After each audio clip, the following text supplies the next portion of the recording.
Hello? All right. Good morning, good evening, good afternoon. Welcome to BantuTV podcast.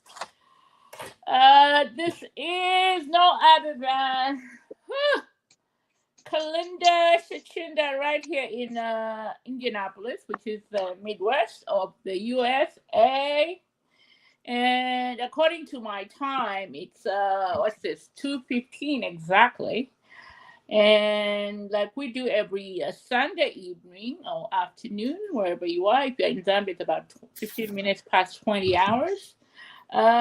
We bring you this podcast where we talk about so many, breaking news. We put in our footnotes here with my panelists and everybody here. Shall we start now introducing you to the panelists as we go along? Shall we start with the man with the almost big afro, the most handsome, the most articulate, and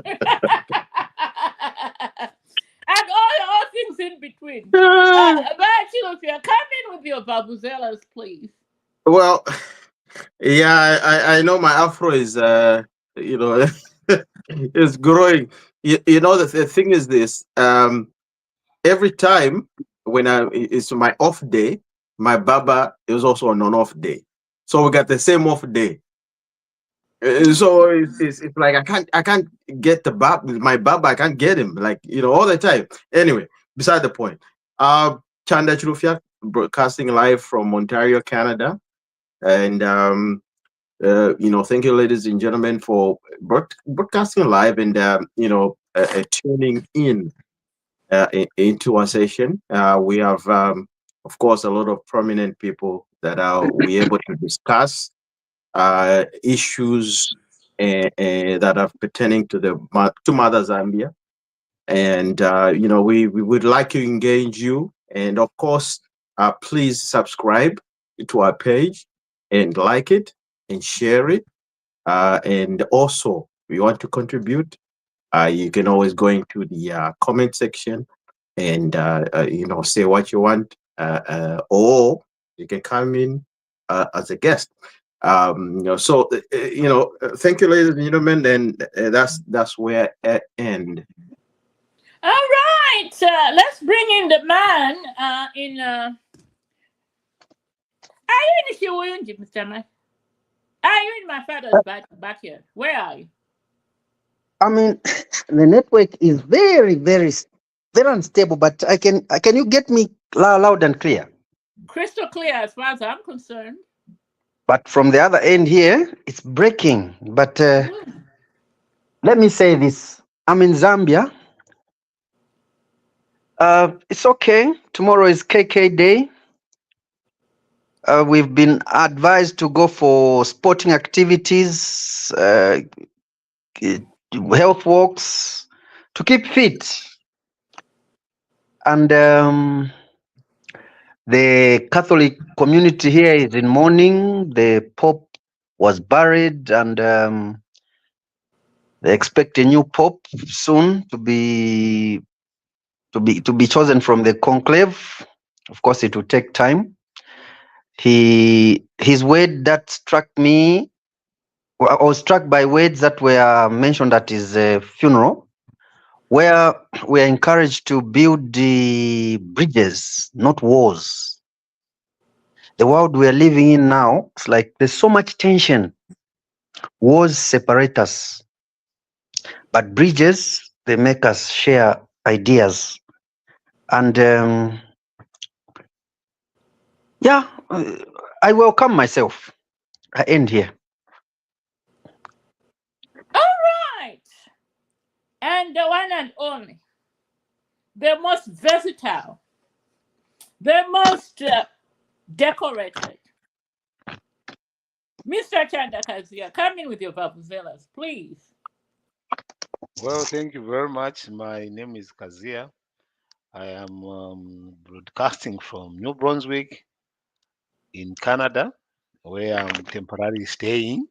I'm a Zambian, as you all know. I love my country, so it's a good a time to have a conversation. and bring the real questions to my team that I always have a conversation with every Sunday. So I like the openness of our conversation, and also how we tickle each other with facts, and we rub, viciously arguments about the political scenarios, experience, and past, present, and what is currently going on. So I am very much eager for a very good kind of conversation today. Oh, great! And the man, the enigma, the man I just saw not too long ago in his backyard out in Puerto Rico. I'm pretty sure he's somewhere around the yacht club as we speak, indulging as usual. Dog, come in with your babuzelas, please. Good afternoon, everybody, or good night, those of you that are in Zambia. It's very nice and bright here in Puerto Rico, San Juan, the Caribbeans. Yeah, it's a pleasure to always participate in this discussion every Sunday. I look forward to it every Sunday. Sometimes I forget that I'm supposed to come on, and the moment I realize, I have to stop whatever I'm doing and join the discussions.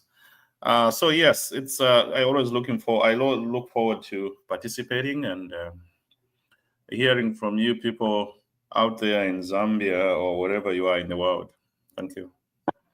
Oh, great! And we have a new entrant today. I have never seen this name before. Yeah, we welcome everybody. So don't be shy. Just click on our link over there. Like the gentleman I'm just about to bring in, Mr. Modify Mainza. Welcome to the show, sir. And tell us where you're joining us from today. Thank you so much. I'm in Zambia, Lusaka. Oh, nice. Oh, nice. Nice. Lovely. We love that. We'll welcome you. We welcome you. Okay, let's get started, gentlemen. And there's no easy way to start this, but Toonse has been making quite a lot of noise this past week. So let's start off with Kalaba announcing his departure from Ukwa and saying he's waiting on an invitation from Toonse. And then we have Sean Tembo, that rogue politician, as I would like to describe him, threatening to discipline Mr. Lubinda Given and the PF, the other faction of the PF, because we know the PF are in three factions, so we don't know which is which.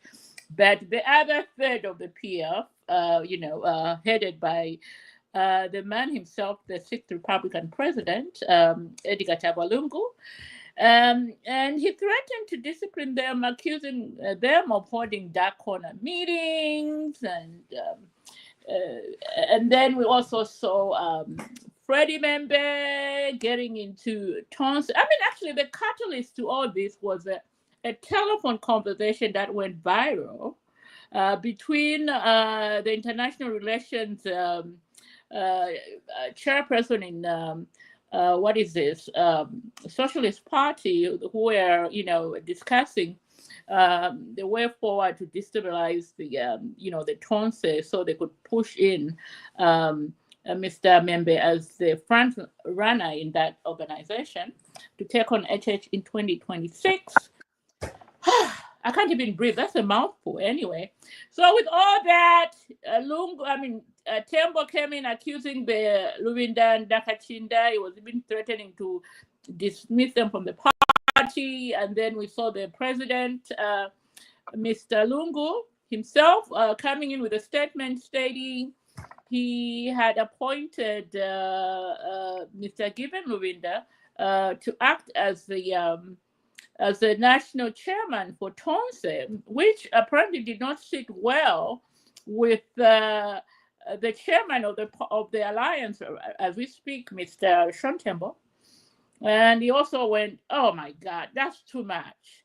So with everything going on in Toonse, gentlemen, I mean, we have less than, I would say, a year before the next 2026 elections.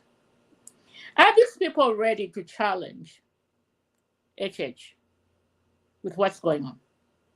Because at this point, really, we need to get a front runner. All these shenanigans that they're doing, it's just not helping the country. At this point, we need to have somebody telling us what it is that they're going to do different from what the UPND are doing in terms of policy and promises for Zambians to vote in under a year. Shall we start with the man who knows everything on this podcast? Wakazi, I'm pretty sure you've been looking at what's going on in Toonse. Your thoughts? For me, my thoughts are very, very clear. You see, when you see such kind of things happening, it shows to some level of inter-party democracy where people can oppose and people can differ publicly, so that at least when they agree, you know that they are agreeing to a common cause. If you have a party that does not disagree on leadership, all the leaders are towing in one line, whereby if one person speaks, nobody else speaks. If one person makes a mistake, nobody speaks. It has to be that one person. It's not good for democracy, even within the party and even within the country. So for me, when I saw that kind of conversation happening, I'm saying, wow, let's see how this gets resolved. If it gets resolved to the point that people now can put together and say, okay, this is what was different, and that's what shows that they are not hero worshipping one person. They are having their opinions, and their opinions are heard, which means if there is misinformation, they will correct it during the process. Because if they differ and they norm, they come back together to perform, then you know that we are going to have a formidable opposition no matter the time. So for my own view is that it is good for democracy. It is good when people are coming together to differ, whether publicly or whether privately. I don't have a problem for me. That is why when they differ again, they come together. Then people go, how did you come back together? But it is good. That is good for democracy. Let people differ. Let people sit down and resolve their differences so that when they perform, they all understand the mission for what they're doing. If we are going to see any difference as oh, it's not good, it's not health. That is why we have problems when people come together and something, leadership just takes in one direction. So for me, it's a good chance for people to come out now, rather than when they start to differ when they are in power, and then we have confusion everywhere. So if people can norm this time, if people can come together, if people can say this is why we differed. Hey, you said this. I don't like what you said. Oh, I'm sorry about what I said. Or maybe I was taken out of context. This is what I think. So for me, it is good. Let them differ now. Let them norm now. Let us as Zambians see them now rather than when they're in power. Because if one person comes in power with so much power and there's no one opposing him, he can choose to take things in his own hands and there's no one who's going to stop him. Yeah. Especially that the president has a lot of power. So it's Oh, now that they should differ, and then we see how they norm going forward. That is what I see myself. I disagree. I beg You are, to disagree. you are disagreeing with how I'm seeing things. No, No, no, just no, no. the whole situation. But The under you whole. say your view, then we can Okay. discuss because you haven't given your view. We want Okay. to hear your view, then we can discuss my view and your view and other Okay, Okay. people's view. gentlemen. Here's my Okay. view. No. Wait. Bakalinda is in control, Chani. Wait. How many? The four of us or five of us are not in the country. I would like to hear somebody in Zambia to hear exactly what the grassroots in Zambia are thinking about all the happenings in Toonse. Where's Mr. Marsh? Okay. Let's go with Mr. Mainza Modify. As somebody in Lusaka, where all these, fighting is going on, and I'm pretty sure you're meeting, you are interacting with a cross section of Zambians. Your comment on all the, the shenanigans in Toonse, please come through, educate us, as somebody, as we say in Zambia, on the ground. Mr. Mainza? Maybe it's just listening in. Oh, Mr. Himwami is back. Oh, Mr. Himwami. My internet connection is very poor, but I hope you can get me. Did you hear what I said, Wamacha? Who are you with Stalin? Yes. You are comfortable with the happenings there because it's intra-party democracy. People are striving to get the best out of the West. So that's what you said in a nutshell. No, I didn't say that, Wamacha. I want to correct the last point you have said. I didn't say that they are trying to get the best out of the West, because there's nobody who is West in Zambia.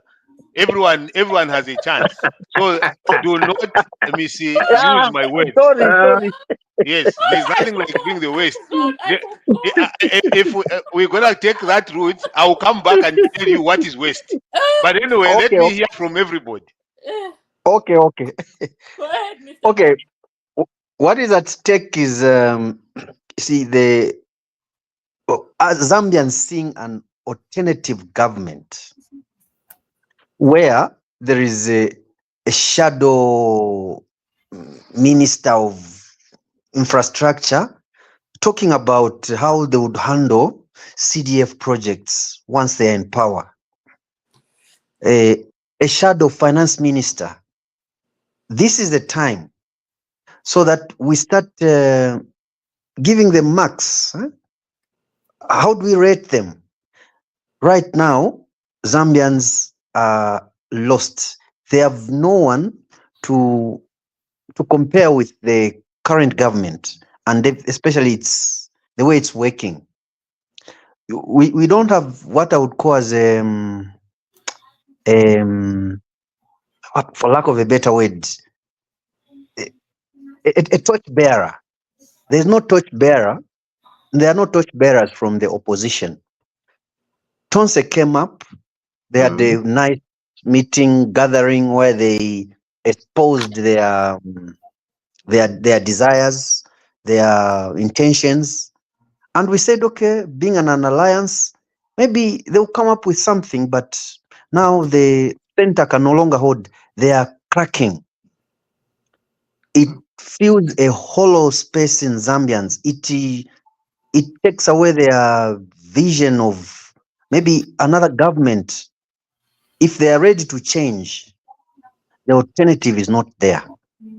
The alternative is cracking, and it's cracking at the wrong time. If anything, we needed a formidable alliance now so that it would offer the required checks and balances. But the infighting amongst themselves is at the wrong time. The opposition needed to unite more than ever before, because it's a year, it's almost a year that is remaining. And out of that year, you take away, people have to go and campaign. They have to, okay, what is the manifesto for Toonse? If I may just, what is their manifesto? There's nothing just now. They don't have UPND one. would ride on, if UPND right now is riding on its development projects they've done. UKWA, what is their manifesto? Nothing. You see, when they give a manifesto, they give us their plan of action, their work plan. How are they going to take Zambia out of the quagmire that they see it to be in? Now, in the absence of that, I feel bad that the opposition is cracking. And for Zambians that are ready to vote, especially the youths, don't blame them if they vote for the current government, because they've not been shown the other side of the coin. There's only one coin that has both sides, which are the same. I yield. Wow. Thank you for that. Bachilufia, I know you came with your gun blazing. Come in. So, this issue of Toonse and Ukwa is a mess, to be honest. I think we can today say that there is no opposition as we speak, because we've been waiting for an opposition that's tangible, an opposition that's going to give the current government checks and balances, real checks and balances. But looking at the opposition, I mean, we don't know whether it's Uka, we don't know whether it's Toonse.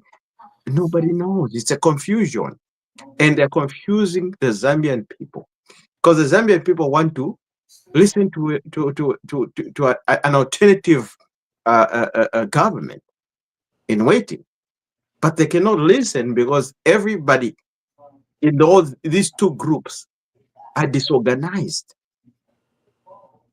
Okay, so they're so disorganized to a point where the Zambian people are like, why would I even waste my time to even listen to this by guys? Let me just continue with the path I'm on, which is the UPND journey. And UPND has been there for the people of Zambia for all this time. Mamon, it's been a beacon, but we don't have the problem with the opposition is this. They want to rely on one individual to finance their politics. Okay? Instead of them raising their hand and come up on board to say, I want to spearhead this.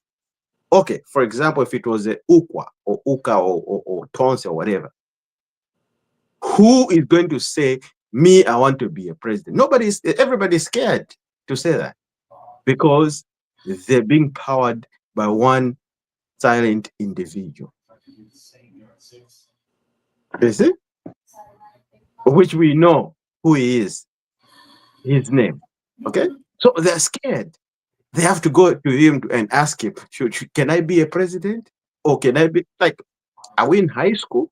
So those are the politics at the level that they're on a very lower, the kind of politics that don't even subscribe to, the modern day, or to a modern, even a simple, even my son who's 8 years old cannot even relate to those kind of politics. Now you can imagine the Zambians at large. What are they thinking? What are they saying? Ichalo echi, techalo cha muntu mwawe.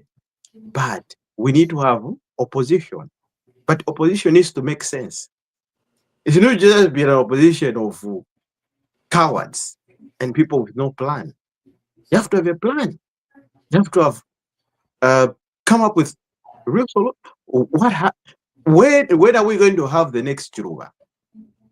Okay? Chiruba just came up just like that.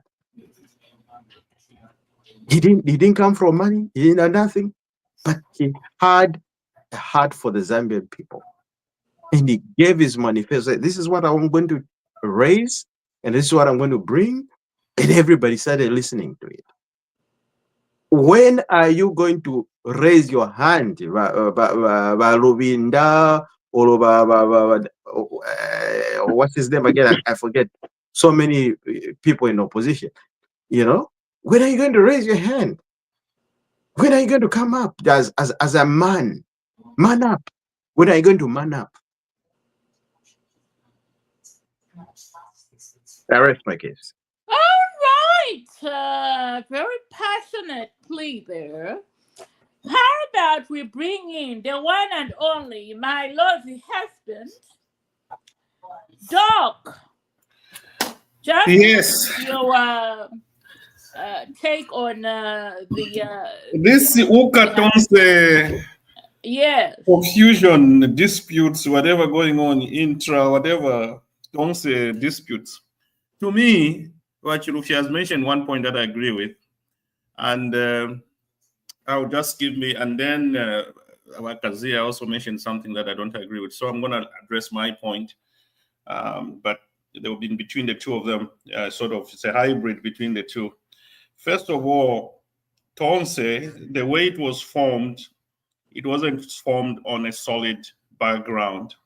Okay, when you have an alliance, every country has alliances between parties and stuff like that. They make a document. Okay, they formalize a document which is a formal power sharing agreement, and also they also write down specific policies which they're going to follow as an alliance. All right. In that document, you remember HH and the SAT at one time wanted to go in that. HH said, I read the document, I didn't agree with a lot of things. There was a document where you sign and make sure that the one who wants to come and join you will read the document and say, do you agree with this? Yes or no? But right now, Toonse doesn't have that.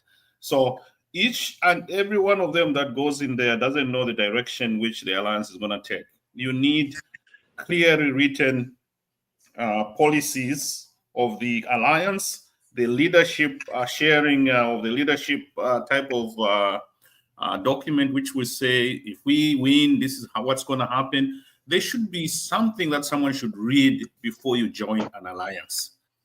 That is nothing at the moment.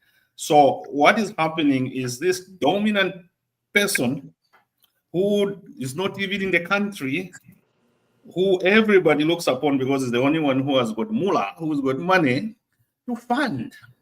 So, but this person has been banned from standing, and they're just wasting their time still appealing. Now there was an appeal which was, is it the High Court or Constitutional Court, where Kabesha has come in and said, don't even listen to this, we're wasting our time. So they're just wasting time. The so-called, there's a theory which most of us know, the dead horse theory, where the horse has died and you're still trying to resuscitate it and getting a new saddle and think that it will stand up, and the horse is dead. Stop trying to resuscitate it. It's not going to wake up. So people are trying to ride on Lungu. Lungu is out of the picture. And that's a problem Toonse has. As Chilufya said, they have this one individual, very overwhelmingly dominant person that everyone looks upon. He's giving instructions from his hospital bed, wherever he is. Oh, okay, I've appointed this one now, I've appointed. That's why he would PF. He was doing the same thing to PF, and he's going to do the same thing for this alliance. He was appointing people. Gakachinda was appointed by Lungu. This one was individually doing that. You don't do that. So he's killing Toonse, and if they don't realize, Toonse will have nothing. There's no documentation. So there's a lot of leadership political ideologies, differences. M'membe went there with the socialist ideology. Okay, he thinks everything should be free in Zambia. Everyone should have a car. Everyone should have a free house, free this, free that, free that. So he's on a socialist angle. Then the others are on a capitalism type of ideology and all that in terms of what they should do. Some believe in subsidies. Some don't believe in subsidies. Some don't believe in restructuring. Some of them just so they need to come up with a document that's gonna put them together. And when you go there, you read a document and know what you're going in for. But for now, it's chipante, as the people say, and everybody looking upon Lungu, who is in South Africa in a hospital bed somewhere, giving instructions. Oh, I've appointed this one. I've appointed this one. You don't do that. Are you a god, a star? Who are you to go and just start appointing people? Like, no, it should be a democratic process. You can't just be calling from South Africa. Now Lubinda is acting this. Now you listen to this. You listen. No. So to say there's democracy in Uka or Toonse, no. There's an overwhelmingly dominant person called Lungu who just thinks that he can just move things on his own. Nobody should talk. How can Lubinda be appointed? Who So it's that's the way I look at it. There's no document. There are no state down. I mean, rules that have been put for somebody to join and read the rules and say, okay, I agree with this, I agree with this, I agree with this, so I'm part of the alliance. There's nothing like that. They're all looking upon Lungu. Lungu is, in terms of politics, is a dead horse. He's not going to participate. And they think, they're still saying he's their candidate for next year. They're wasting their time. I submit. Wow, interesting submission there. But let me ask you all this. I need Bakalinda, I need to make a submission pertaining to what has been said by my colleagues here. Yes, This we are submission, coming, we are coming to you, Bakazi. Actually, All right. after I speak, I was just about to announce your name. So I mean, I've heard everybody's submission, but I have a kind of like a, should I say, another view of this, because my question is, so government announced Lungu was sick, he had cancer, is getting treatment, in South Africa, and somebody that, nursed my mother through cancer, and if you have chemo, I just don't know how strong Valungu would be out there in South Africa, issuing all these statements about Given Lubinda taking over the reins, and then you have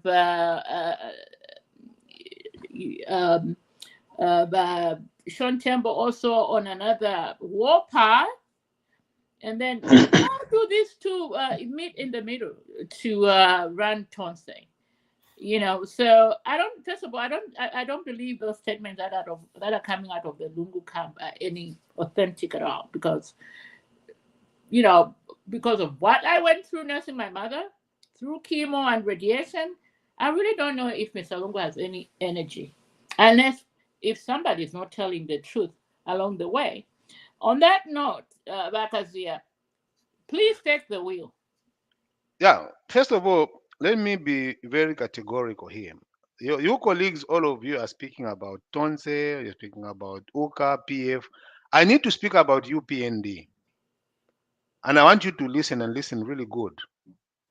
Number one, UPND itself, when it is going into an alliance with Milupi and Felix Mutati, nobody saw a document signed by anybody. UPND is predominantly one person, the current president. You owe hero worship. The same way you're talking about President Lungu being a dominant force in PF, so is President HH a dominant force? Where? In UPND. There's nothing strange about that. President HH can say one thing that is not correct on record. What do you all do? You rush and manipulate what he has said and defend it, rationalize it, make sense of it, even if it doesn't. There is nobody right now who can stand up in UPND and say, I do not agree with the way we are being led. And I can be a single person who can challenge President HH right now. There's nobody. Just look at how quiet the ministers are. They cannot go online there to defend any government position. We hear government position defended by cadres. And these cadres are also not telling us. Go to your media team there and see what they are presenting as your successes and what you've achieved. Every day in, day out is about Toonse, is about UKA. It's your media team. They are talking about another political party, which they are saying is a dead horse. Why are you talking about it? And then if you are going to say that, oh, there's no alternative, are you selling your field? Because when you focus on saying there should be an alternative, then there's a silent and undertaking of acceptance of failure. Because then that's why you are accepting it. Why are you focusing so much? Oh, Lungu should be alternative. And by the way, who is going to listen from I have told you this again. There is no way a goat will trust a lion to be a shepherd. This is what you're trying to do. You are trying to be the ones to advise Toonse and UKA. Meanwhile, you belong to a different camp. And UKA and Toonse have told you, stick to your lane. We don't want your advice. Keep it to yourselves. Why not keeping to yourselves? If there are wrangles there and you have performed very well, why don't you cement your performance? The issue of saying Lungu is sick, cancer, it's a propaganda thing. There has been no official statement from government. Kawana tried to do it. He was nicely corrected by the Minister of Information and say that is just dreaming. There has been no official statement either from any spokesperson or anybody else. But you have created a narrative, a false narrative, not backed by anything, but backed by how you feel. It is not correct, guys. The issue Oh, of saying, excuse me, let me finish. When you are go talking, I ahead. was quiet. I was very, very quiet, and I want you to be quiet when I'm talking as well. You understand? So the question of trying to paint what is there, focus on what is achievable.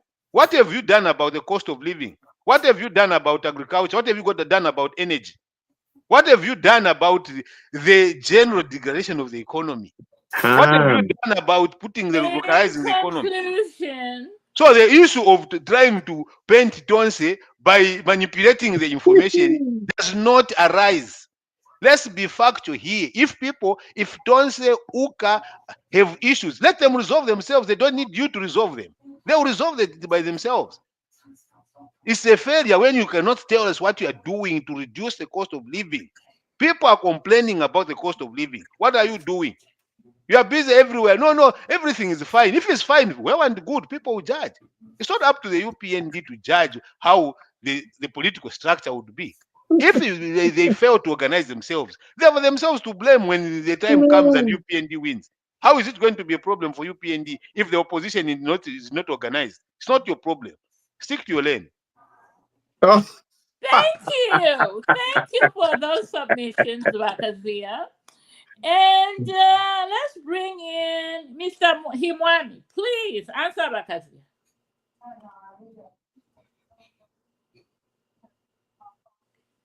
He's eating wali, and what did you say he was eating? Kalembla. Okay, let's move on. Let's move on to Yuba Chilupia. Yeah, I think Vakazia Babashida is his emotions are placed in the wrong place. Just say what you have to Now, say. You see no, what? no. Look, Me, when I'm look. No, speaking, no. I'm not You, when you were attacking you at talking, individual level. no. When you were talking, I was quiet. Yeah, I but was I was not listening. attacking you. So can you also listen to what I'm saying? So if you're going to attack me, I should attack you. Then let's go ahead that way. Okay. So Okay. No. here's the thing. Personalize the attacks, please. Let's have a No. But here's the thing. But here's the thing. He was saying, like, look, because me, I pointed out one thing. There's no leadership in the opposition. There is no leadership. That's a fact. It is there. But here's the thing. There's nobody who can come up and say, look, Lungu, mwenfumu, igale ni panshireke ni njiminine. Okay? Look, moderator, am I being protected here? Or... Vakazia, please. Moderator, I'm sorry. Let the other people have their say, please. Okay? So, abantu balefwaya opposition yakosa. Tabalefwaya opposition of feeble, feeble politicians or politicians that have got no direction. If you look at the list, list fie kutampira fie kanshinga ni kutonze kanshinga ni kukwa. If you combine them all together, there is no formidable leader or a leader that's promising that can say, look, I can take over and do this, or I can challenge HH. Tapali. Everybody's just, confused. Why? My instructions. Now, if you're going to be waiting for instructions, you're going to wait for the next 100 years. Okay? This is not how societies are built, and this is not how countries are built. People have to come up on their own and say, I want to do this. That's how we had the Chiluba of this world. That's why we had the Monawasas of this world. They didn't wait for nobody. And they didn't ask permission to come up. But nowadays, the politics, they're just waiting for somebody to say something. Anyway, you were talking about what solutions have we done when it comes to the economy? So many things. Let's just give just one thing. One thing. I'm going to answer Bakazia. One thing. Just last week, okay, we saw the machinery that has been coming in the country with $6.8 million to revitalize nitrogen chemicals. What does that mean? What does that mean? People will be laughing. They'll be thinking like, look, nitrogen chemicals has been a song for all these governments in the past. But the UPND government is not singing songs. But they are please. Oh, Jesus Christ.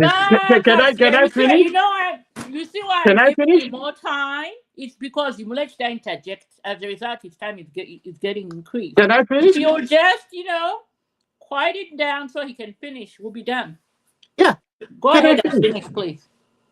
Thank you. So the point is this, we are bringing in development that is tangible and being seen by the Zambian people. They are actually seeing it.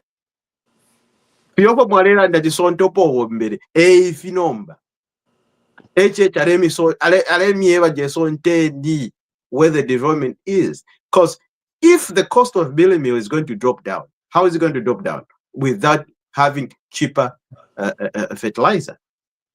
Fertilizer today, to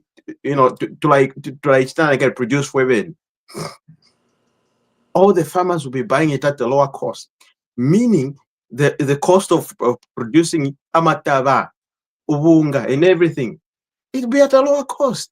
In conclusion, that's where development is. Finish properly development, effort to state. Finish pavunga, effort to pavunga. There's no way $6.8 million of equipment can come in the country without seeing a tangible result at the bottom end. I submit. Sana. In conclusion, Mr. Macha would like to come in. Before Mr. Chandakazia comes in, please. Mr. Macha, you disappeared. So go ahead. My network is so unreliable here, so I can be there and there. I don't know, but I have something to say here.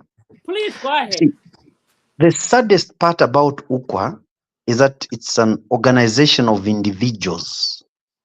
Just to correct you there, Mr. Macha, UKWA is gone. Whatever. Toonse and UKWA, that is an organization of individuals that has, for lack of a better word, no mandate from Zambian populace. I have a question after this. Shilapwisha. We'll come back to you after Dr. Liswaniso has had his say as well. So what I'm saying is the Toonse Alliance is made up of individuals that have no following. And now they claim they can take over the running of the country. They are just individuals that have perhaps participated in elections and come out with 0, 0, 0. And those want to be the people we should rely on. God forbid, can we have a proper opposition? Not anything under Toonse or UKWA. I'm even thinking that the real opposition that will challenge UPND is not yet born. If it will be born, that would be quite late. Maybe it's a revolution. Maybe it will be a revolution. Because right now, but our okay. Mandine, No, that's very true. That's very true. What Wabasha is saying is very true. But ndaikale nizi. but andatalale first lekeni nandakali kumutima ine namushiva ati kugona pa kati nkuyambirira mwali mfapwezvo ka ukulala pakati ngatufuna kugona pakati nikuyambirira. You can't claim that walasangwa pakati when you are a late comer. It just doesn't work. And us 20 million Zambians should be believing in people that have no manifesto, no working document that unites them, no power sharing. Please. Wachandana mlefu kushita defend if you anyway, okay, that's your opinion, which I respect. And yes, it's opinion, I respect it. That's you. But that's what I can say. It's sad that individuals want to rule the country. We want political parties, not individuals. No. I yield. Thank you, Mr. Mwami. And let's just read out this comment from Kat. True, there is no leadership with the opposition. Dog, come in, please, with your comments on what's been said by the other speakers before we move on. I think I already submitted. For me, it's lack of organization in terms of no documentations for their policy. What political ideology are they going to follow? What will be their base of? Every political party has the main ideology that they follow. For example, our party follows it in minimizing as much as possible subsidies, but making sure that we live within our means. So these people called Toonse got a clear ideology in which, based on which they're going to rule our country? No. Do they have a document, a formal document that states their power sharing agreements or something like that? What will happen if ever they come in power? When you have an alliance, you always have those documents ready for anybody that wants to join you. But it's lacking. There's nothing. And then you start depending on this person that was banned, and you are pronouncing that he's going to be our candidate 2026. You have a few months to go. Hello, this guy is not going to stand. Are you really out of your mind? What are they doing? What are they doing? It's really a problem. I don't understand these guys. Anyway, that's all I can say. The whole bunch. The whole bunch. The whole bunch of leaders. How is this your baby when you yourselves have no document on the alliance that you have with Menamelupi? But we still it's there. Okay. It's there. Who has seen it? But we all know Who has seen it? Who's in the opposition? Who has seen it? Who is in the opposition? It's working.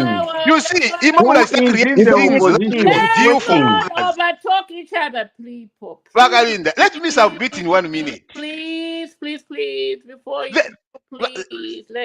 Vagalinda, the challenge that I have with my colleagues here is one. You see, we talk about things that should be the ideal for others and not for yourselves. If you can relate what you say and bring home into the UPND and say, this is what we have.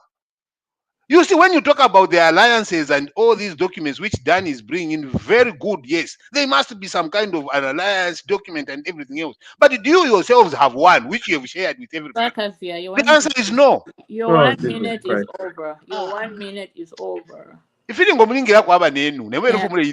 Your 1 minute, Vakazia, is over. Please. Let's move on.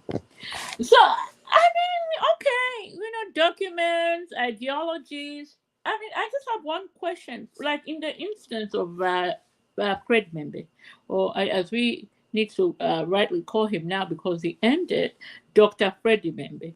He's a socialist party, and his ideology is all about communal sharing of wealth, how is he going to work with the Toonse Alliance, which is a social democratic capitalist kind of setup? I just don't understand. I can answer that, I Bagalinda. don't understand. I'm going to answer that very soon. No, you are not M'membe. That's M'membe who can answer that. Yeah, He's asking a question. Who is this asking a question? You are not M'membe. You want M'membe? Yes, Yes. because So I should not speak about it. You are not M'membe spokesman. I should not speak about it. Yeah, I don't. You are not HH, but you are speaking about it. How come? No, you are. Okay. No, this is a conversation we are having, and we have a right to speak on everything. No,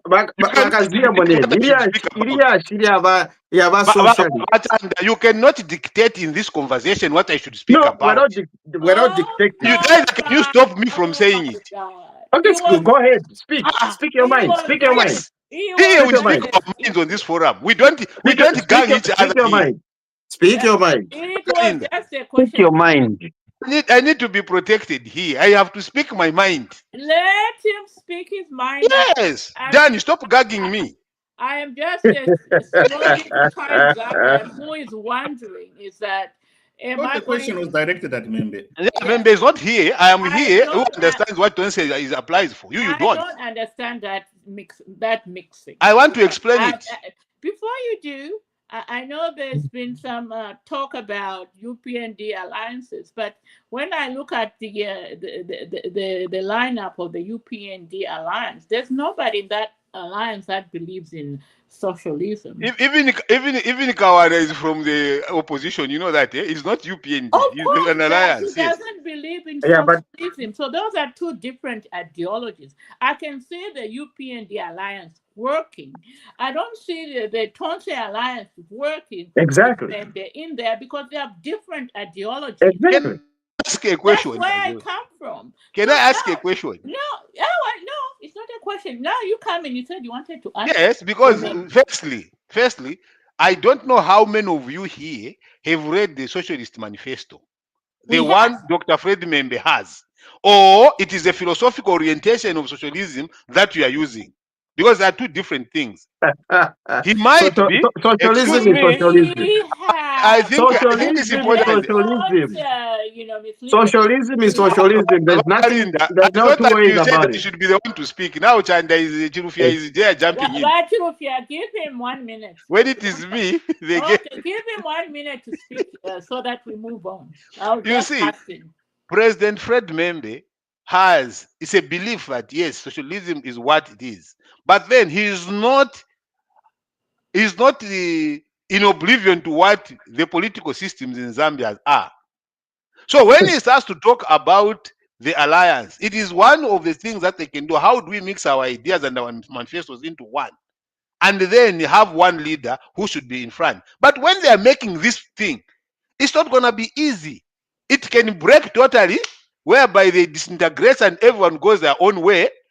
And it's democracy. They can choose not to agree and disintegrate. Or they can even have an organization for convenience, just like UPND has an organization for convenience when they are going into 2021 elections.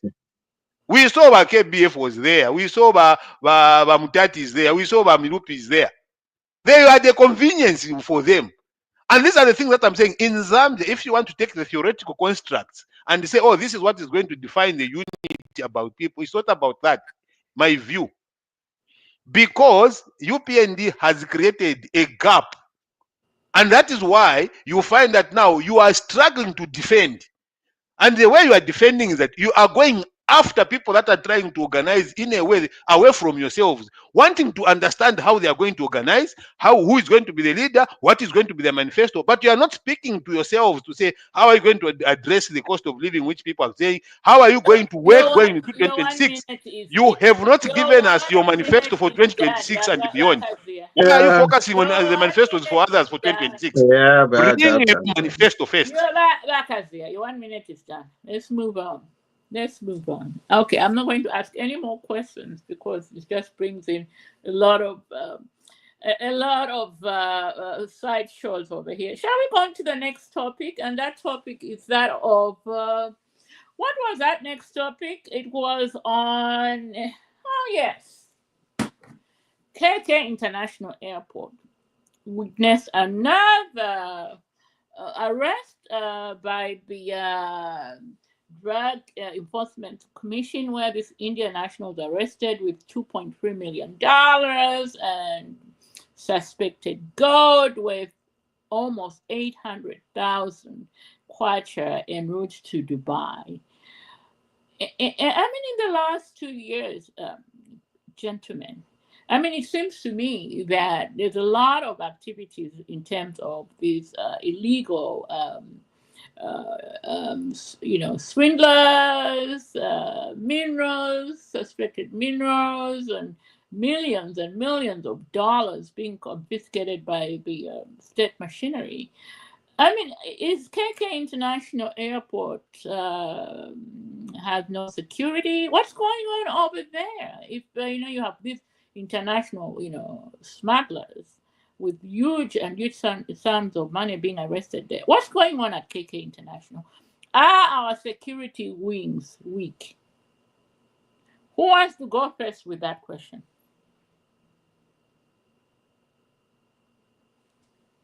Anybody? Maybe I can go first. Okay, Dan, go ahead, Doc.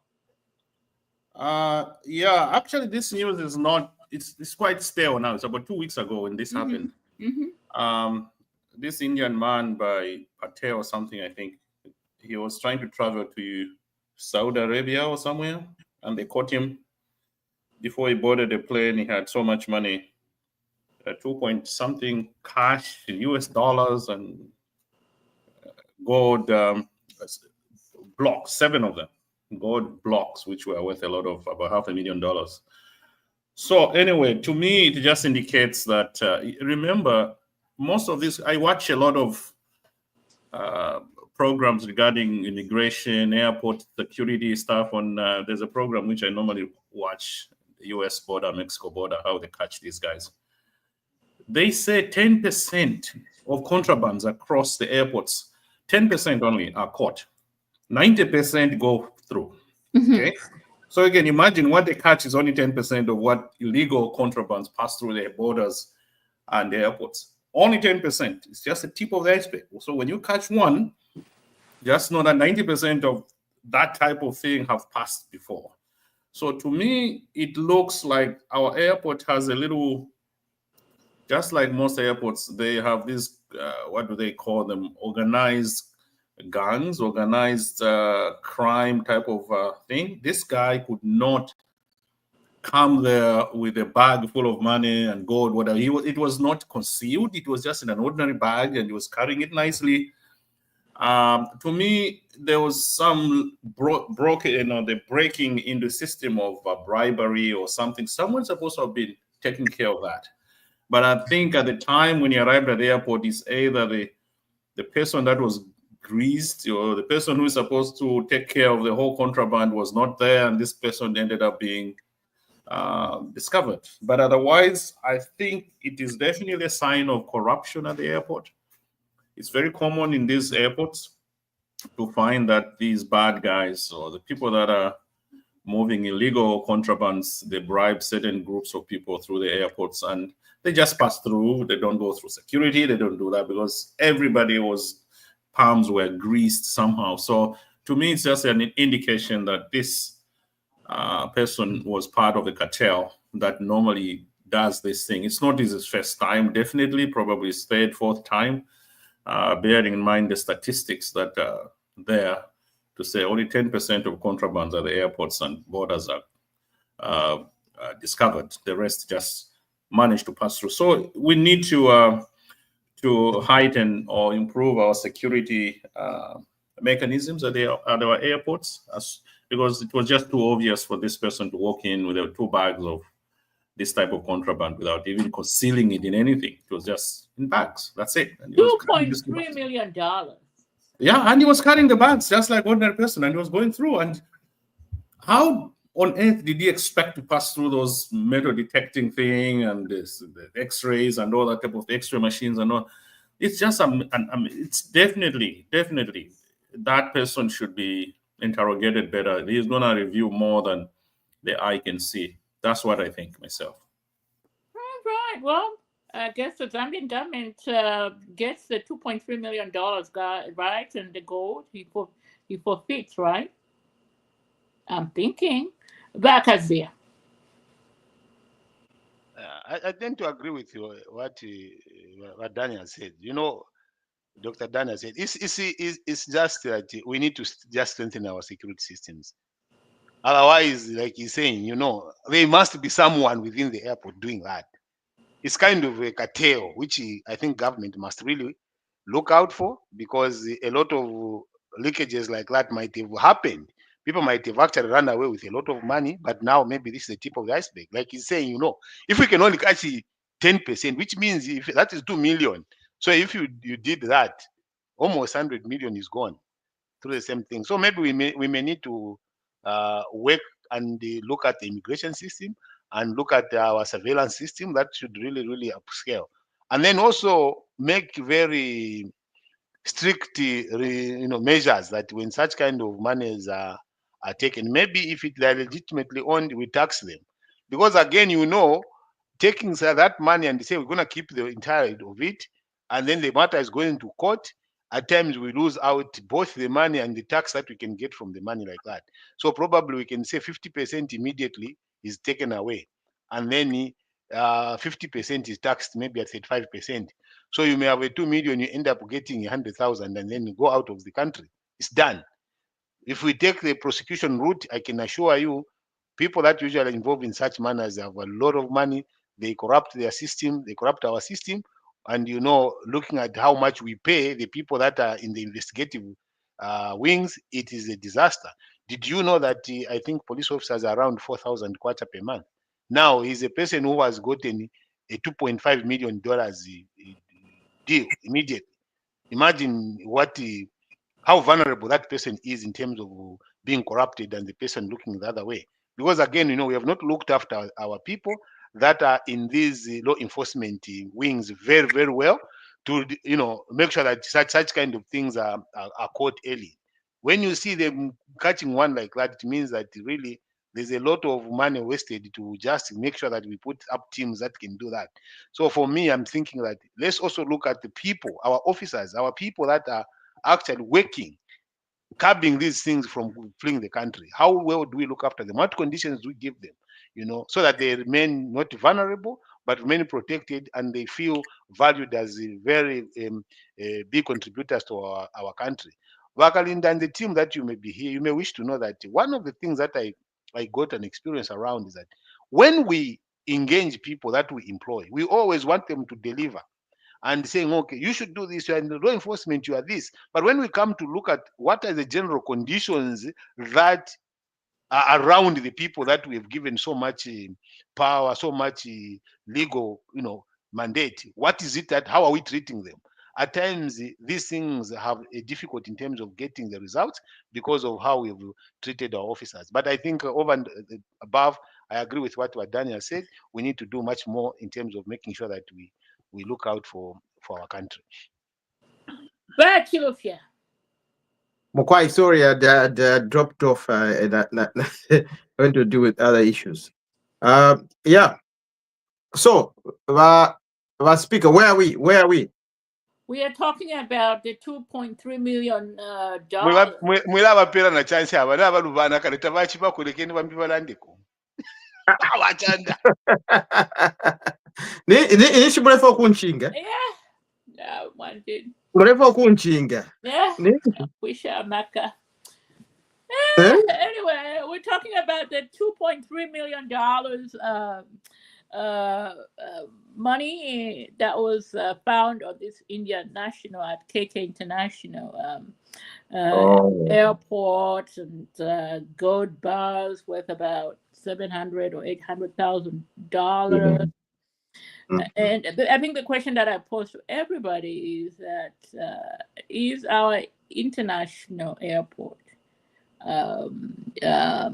compromised in terms of security? How come Like every other week, some big shot is being, arrested for huge amount of money, and it's not just cash money these days. It's, minerals.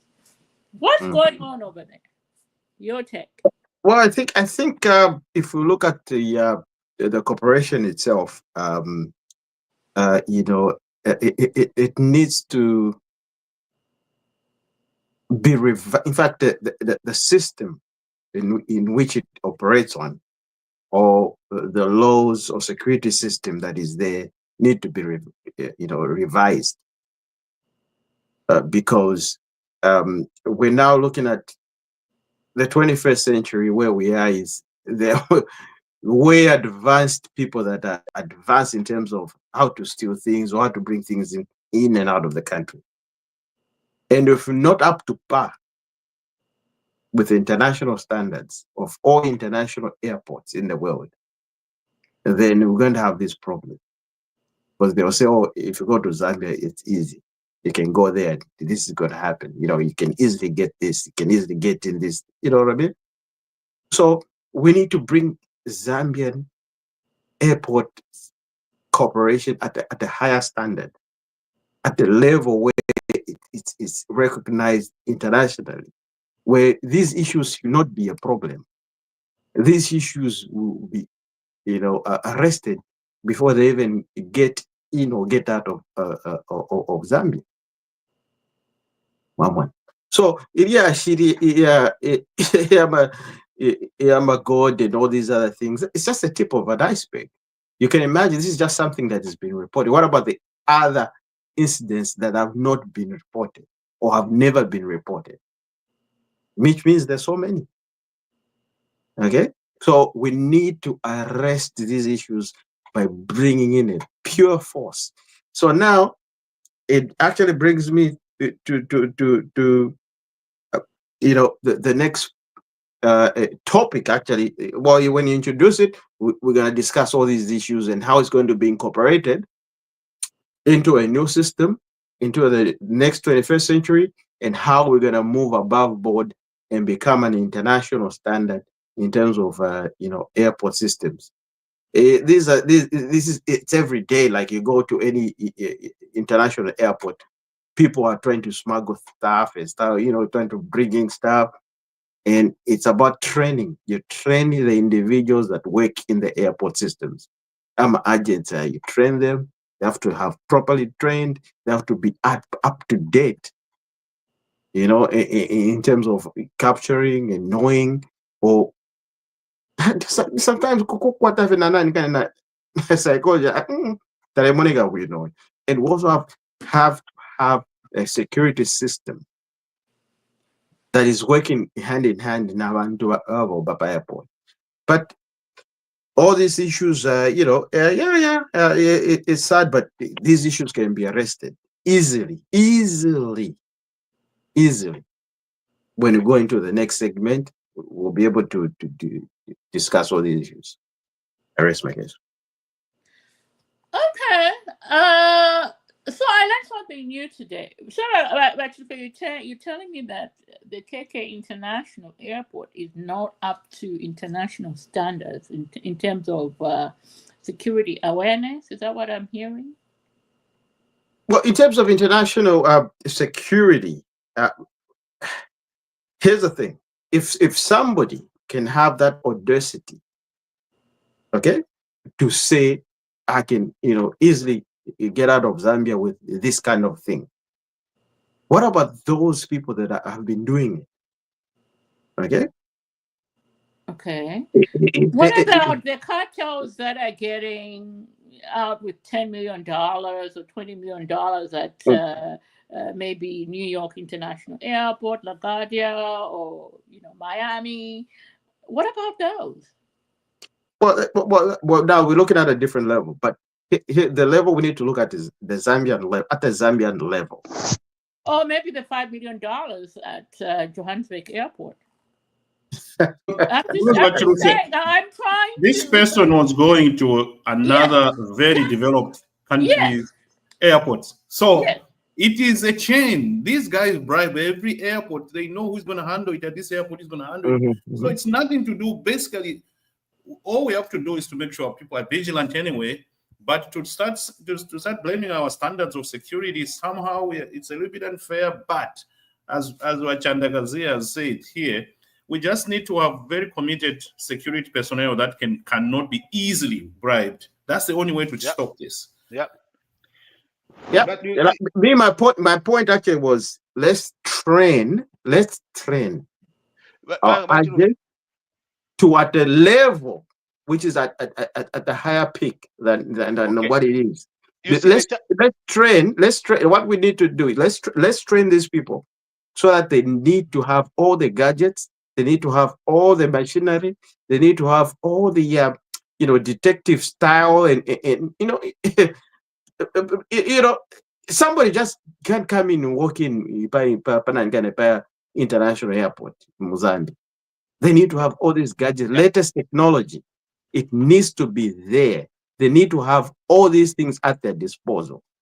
And if these things, if they have them at their disposal, and if it's not being utilized, then it's on to us. Then we just say, okay, where are we going wrong, right? But first of all, we need to bring in real technology, train people in the 21st century with all the latest technology. But Rufia, I have one submission there. You see, we can do all the training, we bring all the equipment and actually raise the level of corruption and all international things if we do not look at the welfare of the person behind all that technology. Because here is an example. This is a person trained, equipped, but you're paying him $200 per month. That's what you're paying him as a salary. And that is where you expect him to actually look after his entire family and even do his life like that. It's nearly a minimum wage kind of arrangement. So if you are going to train him and bring all that, you just enhance his sophistication into corruption. So what we are saying is that let's look at the welfare of this person behind that training. If we do not look at their welfare, all the training, all the equipment will be just going down the drain. The first important thing is that if you look after your employees, they will look after your clients. Yeah. If the moment you do the opposite, it doesn't matter how much training you're going to do, because their life matters. When they are getting home out of that house and going for work, he's going to look at his children. Is food available for them? Are they going to go to school? What about this? So this is one of the things that I think we could turn this around and start to say, okay, how do we create systems, the conditions that are favorable? Not that we will meet the developed world, we're not going to meet them, but the favorable conditions that make them perform and not be easily compromised. So this is one of the things that I think we're trying to speak to Nabadani. No, that's I agree. Also, let's just not bury our heads in the sand. Let's also remember it's not just Zambia. I think these things are happening in all major airports across the world. Like what Danny said, these people have big, deep pockets that they can afford to bribe. They are way through all the way through, Jakarta if they have to get their contraband. I mean, if this guy was going to Dubai, and Dubai, you get caught there, they chop your hand. Yeah. But he was willing to risk. He was going there, so which means they had already arrangements in Dubai. He couldn't just leave with all that contraband without knowing where he was going. And so I think it's in the same vein. As much as we say, our men and women in uniform, they are not trained. I think let's give them a shine for bringing such making such arrests in very difficult circumstances, and I think they need a badge of honor if they can arrest one big shot once a week. I say kudos to us as we do all these other things. In other airports, by the way, I have a friend working for Air Canada. If you actually intercept such a thing, you get something. They reward you with something. There's a monetary reward for for intercepting a contraband at the airports. So that should also be an incentive for our people. If they intercept a contraband, tell them, oh, for every contraband you intercept, we give you $5,000 for it. You see, it will motivate them somehow. There should be something to look out for. Yeah. That is so true, Adan, because imagine that guy who got 2.5 million, and then he's getting 5% of that 2 million. Imagine it will, everyone's eyes open up to where is the next scandal, who is doing what. Because I know that once I land myself on this 10 million, I have a $1 million immediately given to me. Incentives are there in this. But then that will be huge. I only hope our government can do that. But that will be huge. It can stop a lot of things. Do you know that even under witness protection, there is witness fund, which is done by National Prosecution Authority. When a person is a witness, they pay you as a witness. They transport you. They should pay for a hotel for you to stay in the hotel while this trial is going on and you're going to be a state witness. That is there. But we have not pushed this so much to the people so that it becomes one incentive for people to stop crime. If I see crime, I'm going to report it, because I know that even if it happened in Livingstone and I'm in Kasama, I will be the government to move me from Kasama to Livingstone. It is going to accommodate me and it's going to pay me as a witness to make sure that they secure a conviction. But then you find that some of these things are not there. So such kind of thing that then would be huge. It would turn a lot of things around the airport. Everyone becomes a mean kind of, a CCTV. Makazia, look, I agree with you, and I think I can echo. If you remember, what he said. He said we need to start funding the police service or the security system, because the police are the most underpaid of all civil servants. Now, how are we going to arrest all these crimes if we are underpaid? Okay, so it boils down to the same thing that we're talking about. So these are the things that Vasata was saying. We need to revamp it and like all these developed countries where we are. Speeding ticket it's going to laugh at you, like, because they're highly paid. Okay, same thing in Zambia. We need to bring it at that level. The police, once all these security wings, they need to be paid at a certain level. Or Omuntu, how much they approach at, just a bribe. Just a bribing. Don't you know that's a case on its own? Bribing a police officer or a security agent. So this is where we are at the moment.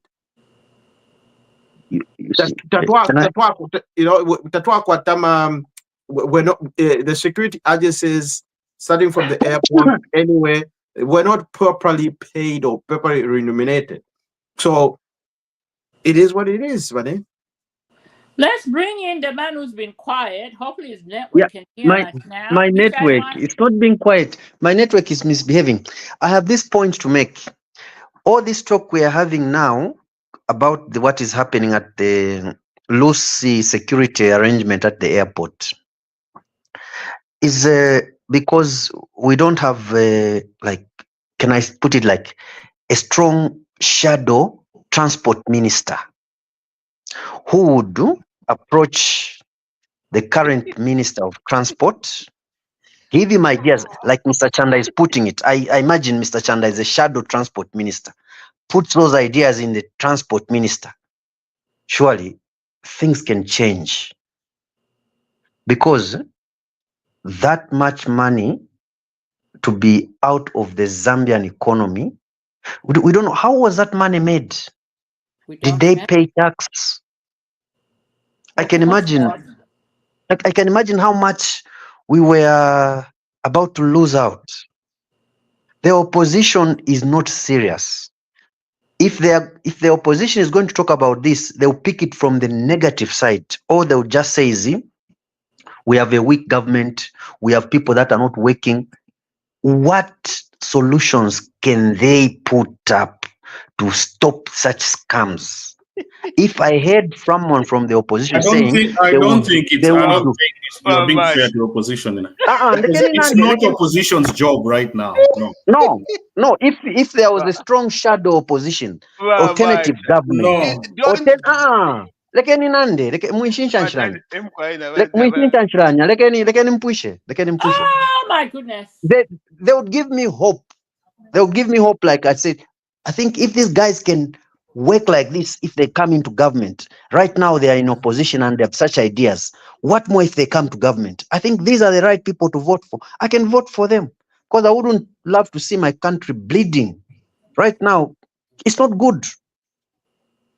So opposition not doing their work. You are blaming sleeping. Can I ask you a question? So you are blaming the opposition for this? Yes, they don't have a shadow minister who can a shadow minister who can give ideas that work to a current transport minister. So the current transport minister has no problem. The only person who has a problem is the shadow minister. No, he has, but he needs someone to help him. Yeah, so under which authorities is he going to do it? You see, the Zambian politics are such that the there's question too is much acrimony. What authority is this shadow minister you're talking about going to engage the current minister? Which framework is he going to use? That's what it's supposed to be. Yes, but the question is that it is not there. So it is not backed by any legal provision or policy provisions within the country. Okay.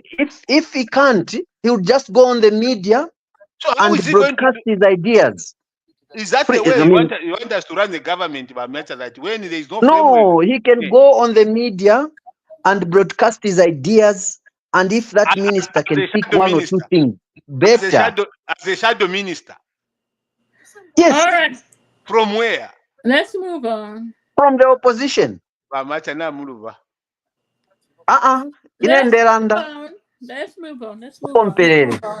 Let's move on. Let's move on. Yeah, let's put a cap on this. Let's put a cap on it. Yeah, let's move on.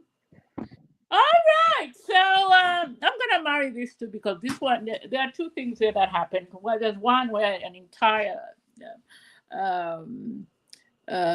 executive of the PF in Lumezi just announced their resignation from the party and joining UPND, starting with the council chairperson himself. And then we have the big noted,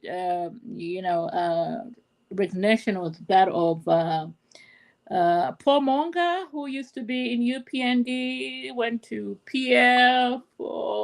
He was a darling of ECL, and then he went to Socialist Party, and now he's back. And for me, really, the issue that I have is at this big red carpet event that we're putting up to talk up these people. I mean, first of all, I don't understand what value Paul Moonga is bringing to the UPND. I don't understand. Angels are coming back. Can I be the first to comment about that one? Before my network misbehaves. Yes, you go ahead. Before my network misbehaves. Go ahead. You see, Let me understand. Mutinta. Yes. Mutinta. Just after farmers there, after farmers, then you get in the gravel road. There's Paul Moonga's house there. Yes. He's your uncle. Yes. Now,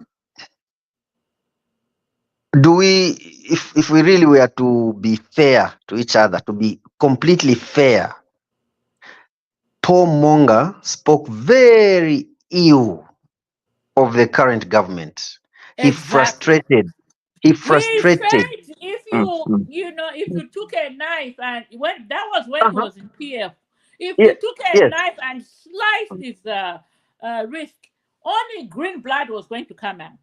And then today we should be whatever he has eaten now that has changed his blood to red. I don't know. Yeah, and we're even he is struggling. He's Mupeni struggling. red carpet. There are a lot of people who've given red carpet Red and said carpet. awful No, things. we Red don't. carpet. If he Wachanda Eh? Kazia, Mukwae. Paul Moonga is your PF. Please tell him to go back to PF. Tatulemfwaya. Mumuite. Awe. You have his Mwina number, please. Zambia. Paul Monga. Mwina Zambia. Sendeni ama Frank rifraf Bwalia. yenu mutwale uko. Imwe temwalanda pali Frank Bwalia. Temwalanda pali Amos Chanda. Mwisa mlanda pali Paul Monga lelo. What is No, the problem? that's all in the same thing. They're Paul following the same thing. Monga. Why are you being so segregative? They're all fall in the same category. Imwe you are there, they are your consultants. They've joined you. Avena mutati bonse bali kwatana ma political party. Na avena masebo bonse bali. They come from PF those. They were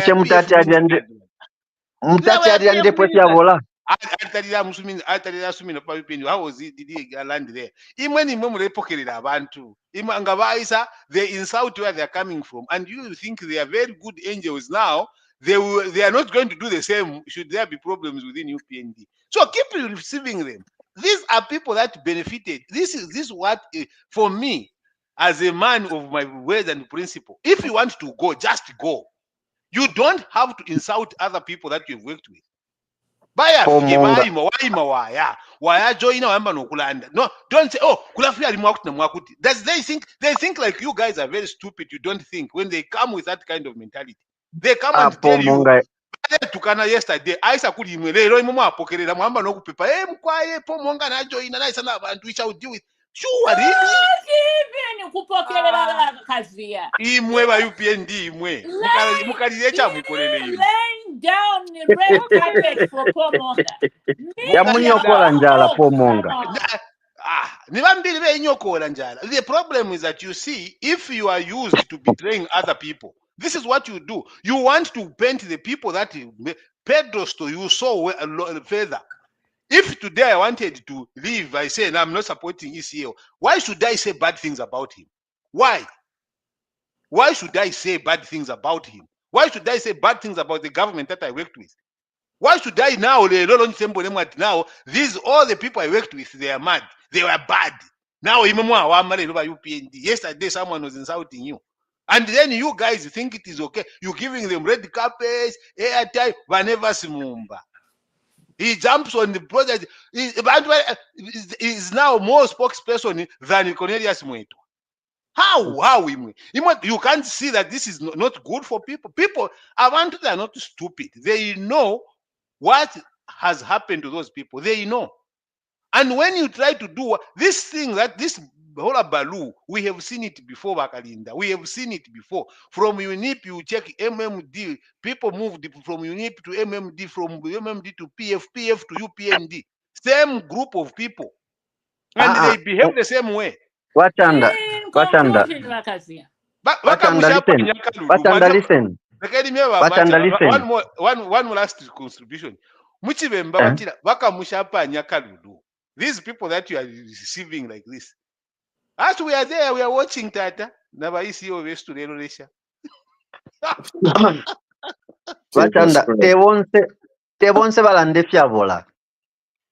why you hear sometimes people are quiet when one joins.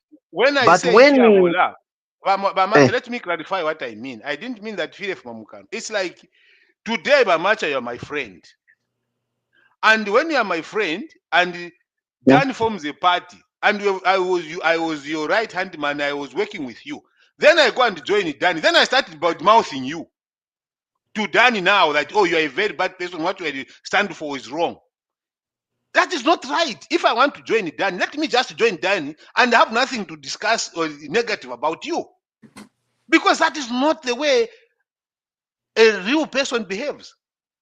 If you are fake, you do that. If you are real, you go and say, okay, but Danny Kuronaisa, I've come to work with you on your program. But don't be the first one to start bad-mouthing where you are coming from. In conclusion, when Muntu aleka secret meetings with the head of state, let's not bring issues that are not no, real. I'm right to bring Vachanda. I'm not the one to determine what I should bring. No, wait a minute, Vachanda. No, Vachanda. And Do you I have beg this. information? No, Give us information. no, Prepare an evidence. Do you have the evidence? what I don't. I think, Bachanda, you crossing the secret. You're crossing. The secret meetings is talking about was the meetings Paul Moonga was having with Valungu. Even Amos Chanda himself, Yeah. he was part of that. So you cannot be here to start saying, no, let's not talk about that. On this Okay, forum, we don't gag what a Ma, person will wants to say. those are just Different. prostitutes. Okay. Don't do that. They're just prostitutes.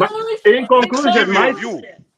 my view on Don't this one. say you shouldn't say that. No, I have a right No, to no. say it. No, but my view on all these things, I think we have what we call political prostitute, for a lack of a better term. There are people that are looking for an opportunity at every turn and at every venture and at every government. Very sadly, and there are other politicians that would genuinely work with the current government, and some are political prostitutes. Chapwa. That's what I can tell you. And there's no two way about it. And I've got no apology on And that. that is your right to say that. And I cannot say, don't call them that. No, you have called them, you have signified, and you know what they do. So for me, I'm saying these are people that come, people that betray others. I do not have a problem people changing political parties. I'm a Democrat, and people have a right to associate with whoever they want. But I have strong problems with you when you change, you go start now bad mouthing the people that you are with. Why can't you keep quiet and just keep working with other people that you have joined? And then these are people that you have evidence on, not that you have evidence of what they said. And Baba angels. And you see, this is what frustrates an ordinary Zambian who wants to change and see political maturity. Yeah, but I must stand. I don't agree. There are people that I don't agree with. I must stand. I don't agree. In my uncle's voice, the late. Where is the deep thinker? Deep thinker is out and about. I can guarantee he'll be back in a few weeks. In my late uncle's voice, Mr. Elijah Mudenda, he is famously known for saying he joined the ruling party to eat. And this is what we are seeing right now. Paul Moonga coming to UPND, he thinks he's coming to eat. The council secretary in Ilumezi, who announced his resignation from PF, he's thinking he's coming to eat. He's eating. And there are so many of them. They are eating. Joining just to eat. And in the meantime, you have long-suffering UPND cadres that gave their all to the party that have been left to the wayside. To me, that's a travesty. And that's going to be a huge blow in the coming years to come. This storybook has been written before. We have seen it from UNIP to MMD to PL and now to UPND. It's a pity that the people, the powers that be, the people with the pens up in front, they don't see this. And it's a travesty. Let me bring in the dog, my handsome, nosy husband. Come in, please. Comment on Paul Moonga's rejoining UPND this week and the entire PF structures in Lumezi. To me, what I like about my party is that we welcome these people.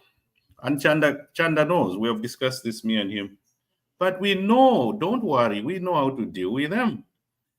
We normally put them on the fence and they stay there. And they get frustrated and then they start again criticizing the government. A very good example is our brother Winter Kabimba. Have you seen what he has started talking again now? Because he came in, he thought we'll jump onto the occasion and give him something quickly. Now is on social media every day hammering the ruling party. So we know how to deal with these people. Don't have to worry. We are smart enough. So Bapo Moonga can come in here. Even this guy, when he came from Australia, what's his name? The pastor, whatever, the under PF, he was in Australia as a diplomat. When he joined, what's his name? Kabwe? What's his name? No, what's it? Chanda knows him. The pastor, whatever. Frankie Waria. Frankie Waria. When he came, he had hopes, a lot of hopes that he was going to be very influential in our party and all. Look now, he's just there farming potatoes and tomatoes and all that. We know how to deal with these people. He's going to say that again, Danny. Yes. Say that again. Yeah. So we know you don't have to worry about them. They are coming thinking that we know how, we know the people that sacrifice for our party. We know people that suffered for our party. They can't come there. Look, our brother Nevers M'membe has been waiting for years now. And he's not getting anything yet. But, okay, so we know how to deal with these people. Don't worry. Everything and you see, yeah. And even him will be left at that. You see, you left at sin. That is one thing. I told you, even, and I'm not sure to say it. If there's one person who has known how to deal with the people that betray others, is President HH. That one he knows. If there's something that he has learned, you cannot beat him at that. You will try. You will be used and dumped, and he remains the same way he is. And for me, that is a good lesson. Yeah. That is a very good lesson. That is the only thing I agree with him, is to deal with those people that betray others and then they go and join him where they don't believe in what he believes in, and then he deals with them. Then they come out crying and wanting also to see. But the goodness is that once you have jumped that line, your political relevance is done for life. That is the goodness, the lessons that President HH teaches people. But they don't get it. They don't get it. And there will always be people behaving like that. They don't get anywhere in our party. All right. Let's bring in a new entrant. You all have spoken a lot. And this is our friend Masiliso Mlemwa. Welcome back. How is your network in the neck of your woods? How is it going? Okay, slightly better now. So that I've been, doing other studies. So today at least I'm not on the study schedule, so it's okay. I've missed the team. Good. Is it still raining in Soweto, where you are? I think that's where you are. Well, but the rains, I think, the past week. I think we're almost winding up now. Oh, okay. And how is load shedding? Is it as bad as in Shikatende or Shibuyunji? Still there. Today, actually, we didn't have power from morning until about 18 hours there. Oh, you poor people, you think. Anyway, welcome, and we're so excited and happy that you are able to join us. We understand it's really an honor to get you guys in Zambia to get you on this podcast because of the circumstances. So anyway, I want you to just go quickly through your I already sent you the topics. Just comment, say your piece before we lose you with the network challenges that we have. Go ahead.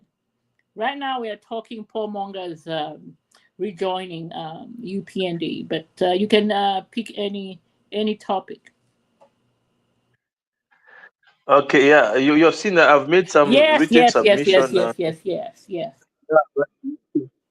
The opposition now are getting confused because according to them now, their constitution or their agenda now is to remove HH. I don't know what has become of their political ideologies. I don't know how a socialist now is going to work with a person who has got a free market, economy or a capitalist. I don't know the drama.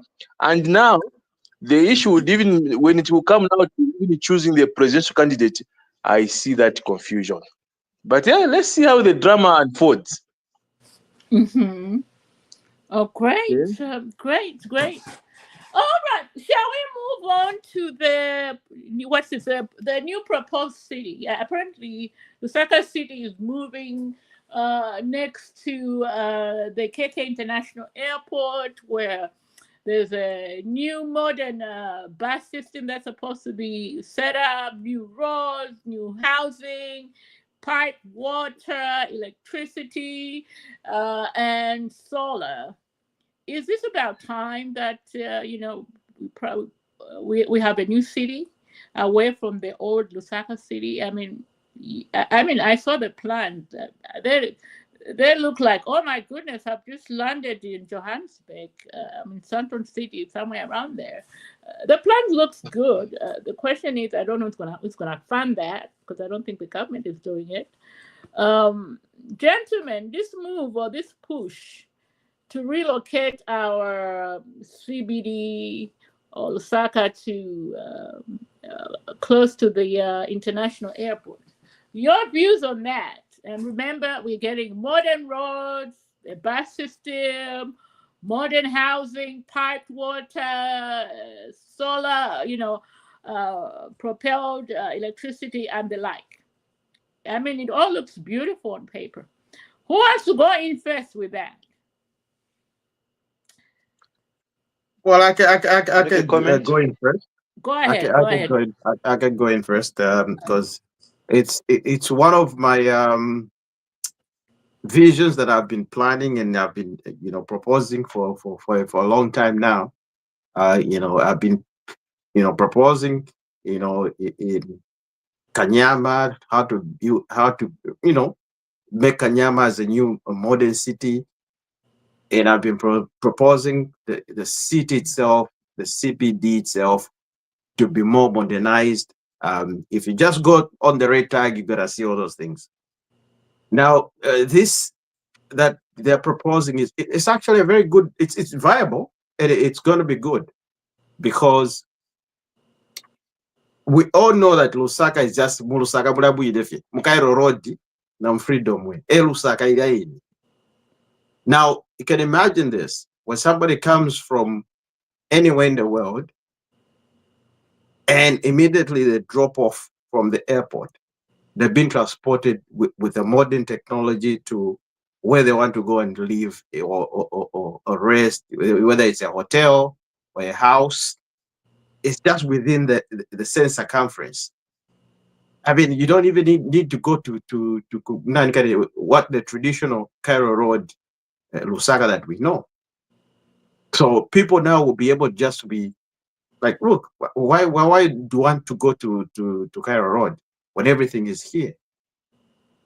Okay, so if everything will be within the same circumference, buildings, hotels, everything, banking, everything, like Naira Cairo Road, I don't even need to go there. Imagine from Nafuma Kashoko Ndefuma, to Mexico, Mafuma Canada, Quest, Nafika fe pom pom pom, within a few minutes, boom. I got a little small house. So it's a well,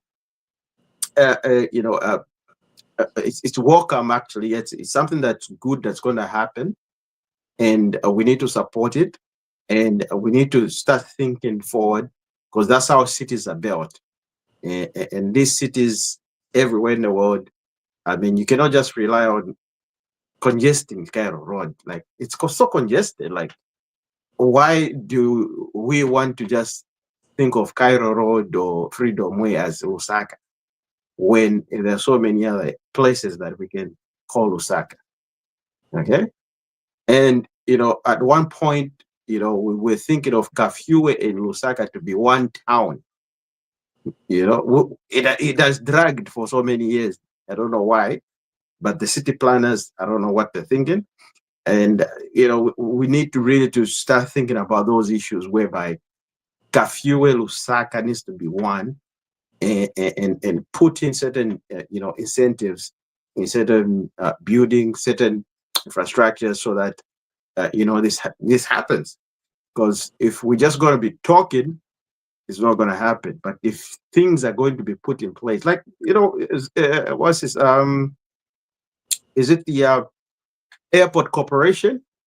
They are the ones that they are going to sponsor it. I think it's going to be a PPP a project. So meaning that they're not going to be fully funding it. It's obviously they're bringing in partners.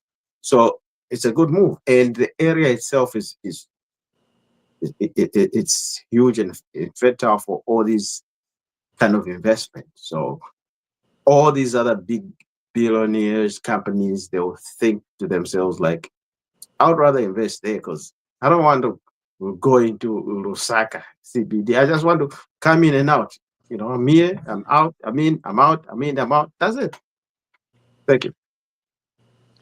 Great. Well, the only thing I didn't see over there, because for some of us, that's very important. I didn't see any Chicagos. I didn't see any granddaddies. So just putting it out there. I mean, I don't want to live somewhere where I can't go and have a little Ciroc at granddaddy's, eat my juicy beef at Chicago's. Where are those amenities? I mean, as people from Lusaka, that's all we look at. Yeah, where to go and and enjoy and dance. Anyway, who wants to come in on that? Vakasi, the new Lusaka City. Your comment. Wow. Anyway, I'm yet to see how it is going to be done, but I've seen plans before. I think the MMD had done that. The PF had one which should have gone into Kafue River and things like that. Now there's this one which has come into, they're saying like near airport and Chongwe. I don't know.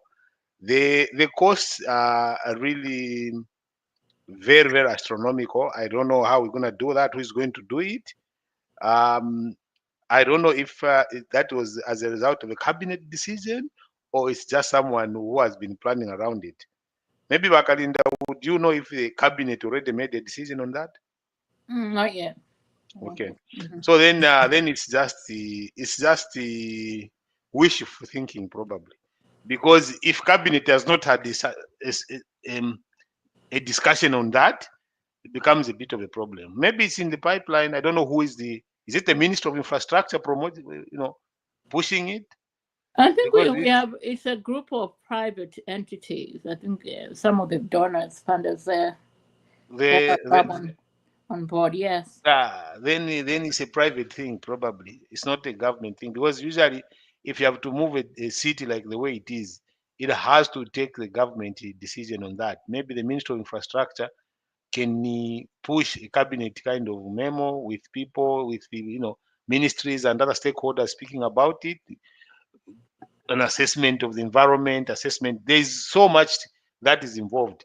I don't know what duration of time did they give it, 10 years or 15 years? I don't know. Does it have a time frame attached to it?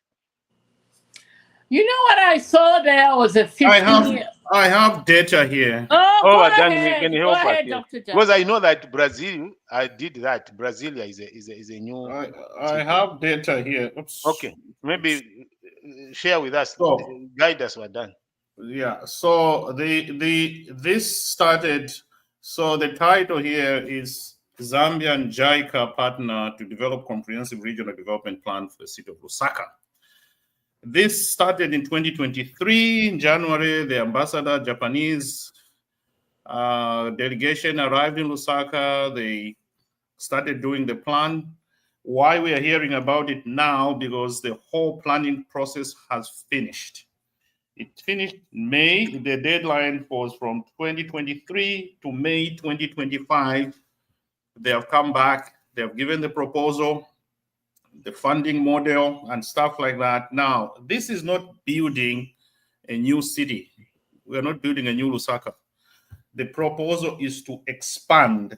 It's called expanding the city of Lusaka to the surrounding cities like Chiwombo, Chongwe, Chilanga, and Kafue. So it's an expansion program to decongest the city of Lusaka of some this is very common in most of these cities we know, like Toronto. And then the city will be called Greater Lusaka City, like Greater Toronto Area, GTA, whereby now you have the city center, which is old, and the peripheral are more than it's common. Vancouver is like that. San Juan here, there's old San Juan, new San Juan. Cairo is the same thing. There's new Cairo, old Cairo. So that's the way cities expand, because they get congested with this old infrastructure which was built in the 30s and the 20s. You have all these sewage systems which are not efficient. So it is going to be done in stages. They want to start, first of all, in the airport area near Kasisi, whatever that area, whatever. That's where they're going to start. It will be the phases. It's a long-term project. It will take approximately 25 years. So it's not tomorrow we're going to have a new Lusaka City. No, it will take a long time. Look at what Nigeria did to build their new city. You know how many years it took? So many years. Now they have a new city. So it's not something that's going to be budgeted now and all the money available now and all that. No, it's a slow process. They'll start slowly and then they're expanding. They're trying to expand Lusaka by 30. What I'm reading here, 35 kilometers on either directions. East, west, this way, that way, that way. So they will start building slowly, but it's through JICA, according to Lusaka Times. All right, so it's just that the team has come back to report that they have finished the planning part of it. The comprehensive regional development plan is finished. According to this report, they have given how it's going to Chiwombo, it's going to be this much, 6% of this Chilanga, Kafue.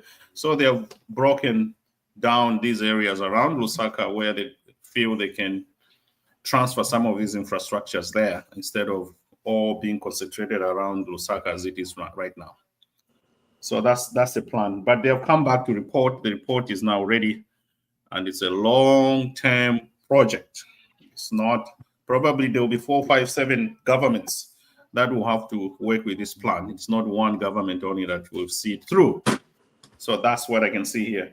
It's a good thing to me because, as they have said in the report, that's the way cities grow. They expand outside. You can't continue confining yourself to the center part. You have to go outward. Yeah. Maybe to just also agree with that and share. Maybe that is a plan that has the maybe to just give you a bit of highlights to that were done. Yeah. The plan to decongest the city started some time back. That is why now you have the ring roads. If you go to Lusaka right now, there's a road which takes you out at near Makeni. After you leave Chilanga, you come after Baobab. There's a road which takes you round out of the main city. You can pass round and come out from 10 miles. It goes round the city. There's also another road which was started from Chongwe, the Charimbana road, which goes down now. It was third road to come out to Siavonga. There is another road which was started from the airport, Chaminuka. If you know about that, Chaminuka, you go at Chaminuka there, just after what is the name of the farm there? If near the York farm there, the tarmac ends there. It was supposed to go all the way around the farm to come to Chisamba Tunnel, to be tied around that. So these are good plans if they can be actualized, and we work on what is already there and build. Like you're saying, 25 years is a good time if that is big, because like you're saying, all cities have developed that way. Dodoma is one of them. Tanzania moved the city, actually the capital city, to Dodoma. Nigeria also moved it from Lagos to Abuja. So you see Brazil moved from Rio de Janeiro to Brasilia. If you go to Brasilia, it's just a modern city and things like that. Yeah, the time frame, and if that has been done, that's good. The question is that who is going to do it? Is it going to be government driven or private sector driven? So those are some of the things that we must be able to look out for. And if it's private sector driven, is it going to be foreign driven or Zambia private sector driven system? So those are some of the things that really, really entail that we must be able to look out for. Because usually blinders come from when we say, oh, this is a good project, but who is running it? We find the foreigners are the ones that jump on it and run with it under the PPE system. PPE system, usually if we are not going to be the majority shareholding in all these companies that are going to do it, then we are literally enriching others. But overall, it's a good strategy. Let's see how that is done, and let's see how it can be supported and make sure that it achieves the intended targets that it is in terms of decongesting Lusaka and making the services as widespread as possible. The Greater Lusaka City. Yeah. I see bottlenecks before they even start. Oh yeah. Okay. Yeah. So I'm not even gonna go in there. Shall we move on? What bottlenecks? Tell us. I know. Let's just move on. Vakalinda. You will tell Vakalinda. us. I wanted to mention What? this, Yes. but I can mention in 1 minute only. Go ahead.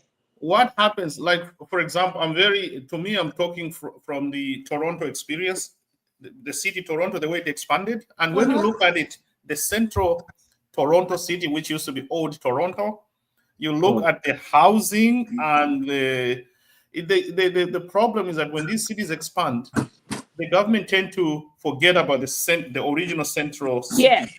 Yes. So what they do, they forget the central part and then they start concentrating on the outside. And then those Chibolia, Mississippi, they will be like real ramshackles, whereby nobody would, because they don't want to invest money in there, the resources, they don't want to do anyone. So it becomes really bad for the center part of the city. If you want to buy a house in Toronto right now, you go in the central part, you find old dilapidated homes that have, everyone will vacate the central part. They want to go outside now. So that's what happens. That's the biggest problem with cities expanding.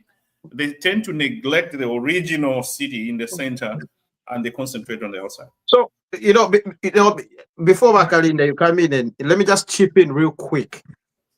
I've actually done a proposal, but Danny, if you just go on my page, I've done a proposal for Lusaka City itself, the CBD. Everything is written, but I've just done. If you go to the page, the red tag, you gotta see it. That's where it should start from. Okay, and I'm saying, like, look, the CBD is very congested at the moment. There's no proper network in terms of transportation, or how the buildings look like. It's way back in the 60s. It's not that there's nothing to talk about when you go into Lusaka CBD.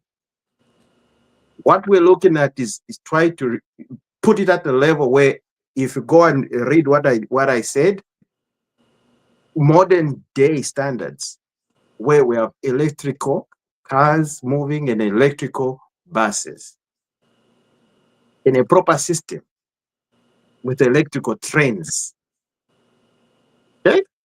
So those are the issues. Modern city, it becomes too expensive to. If, for example, if I give you $500,000, I tell you, do you want to renovate your house which was built in 1920, or you want to buy a new house? You buy a brand new house which is modern.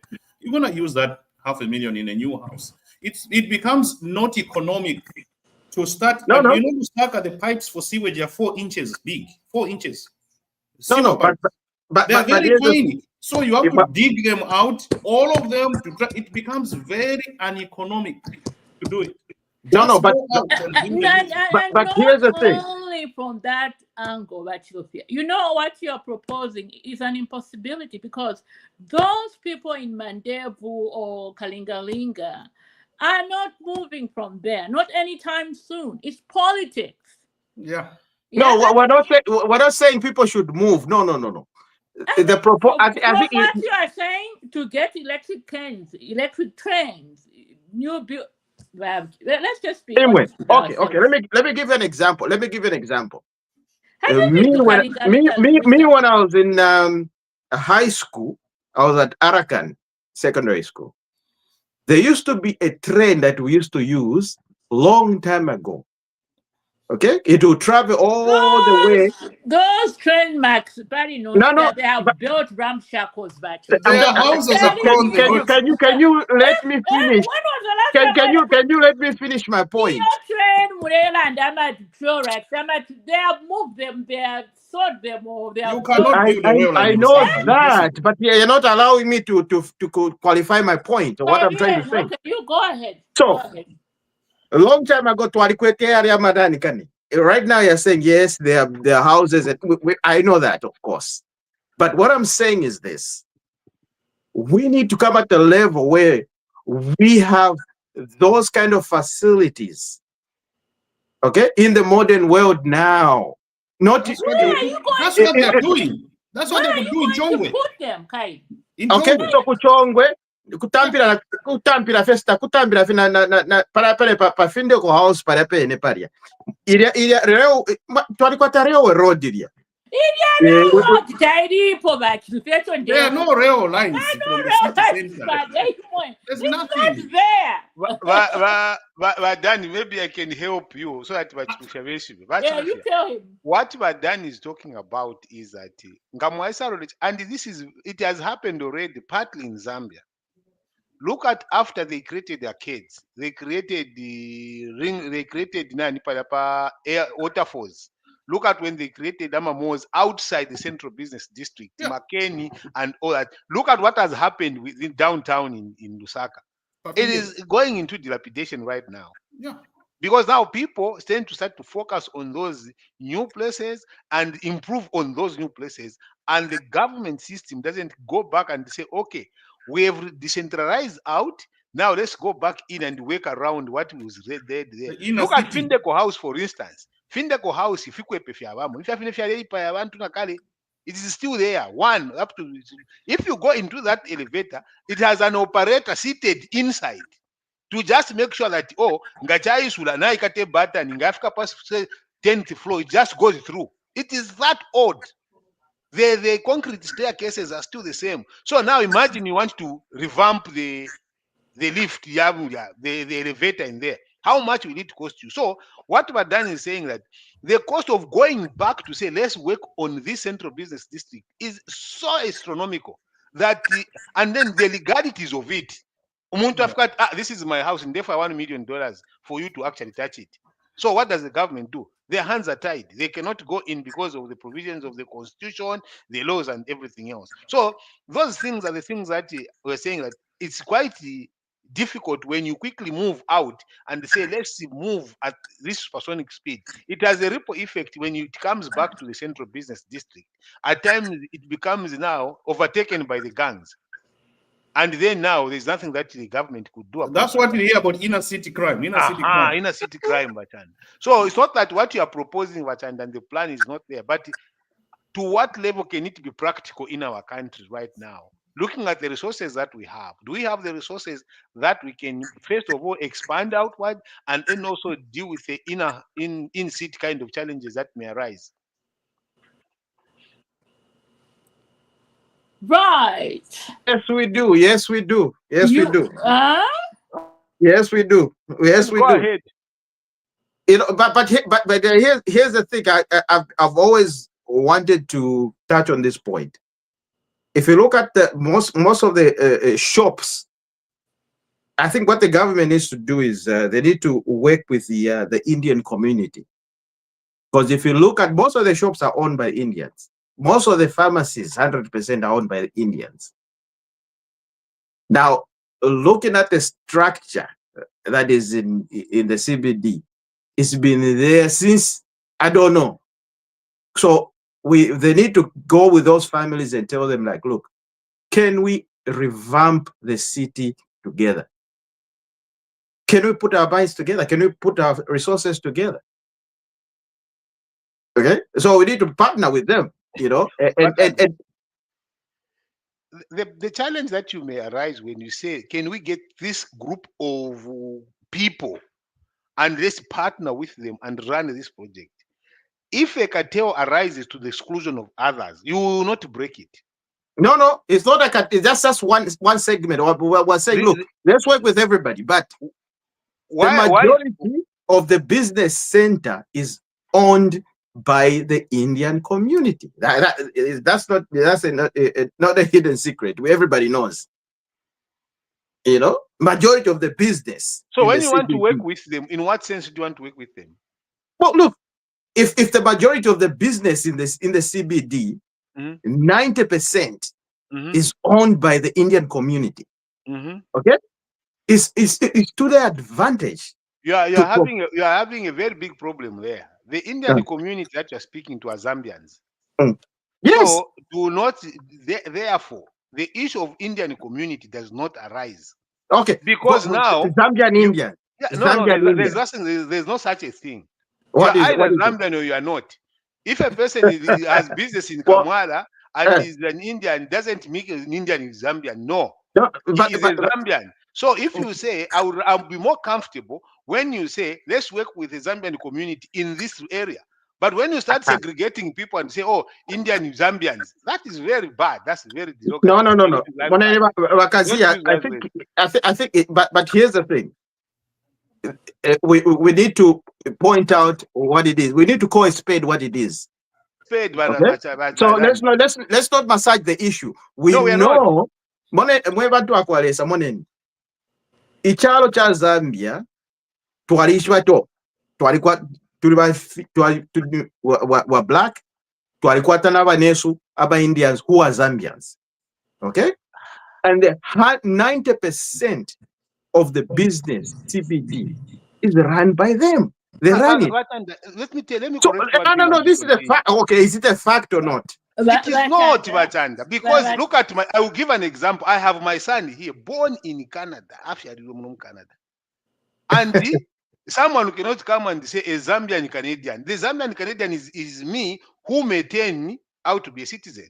But Imenga wafia Roma na Canada, akulira Canada, Zambia. Someone cannot come and say Zambian Canada ngakula kwata business. He is a Canadian or he's Zambian because ama Indians are Kamwala abengi.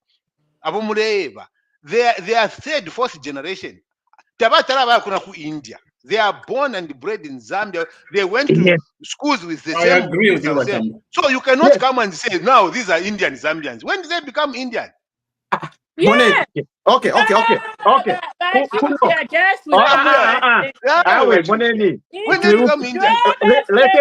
Because me myself, I've got friends who are so I take strong exceptions. I do take strong exceptions as well. We want to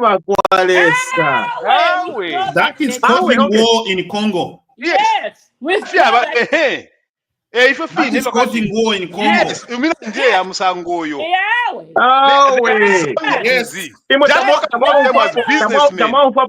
My best friend is okay.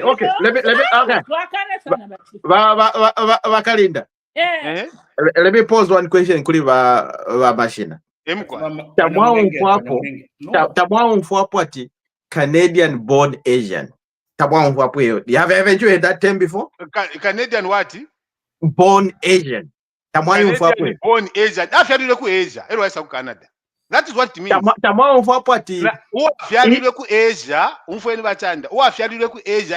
Canada. That is what it means. But in at a Canadian Asian. You understand? It is where the place of birth. So if you're and you see this is one of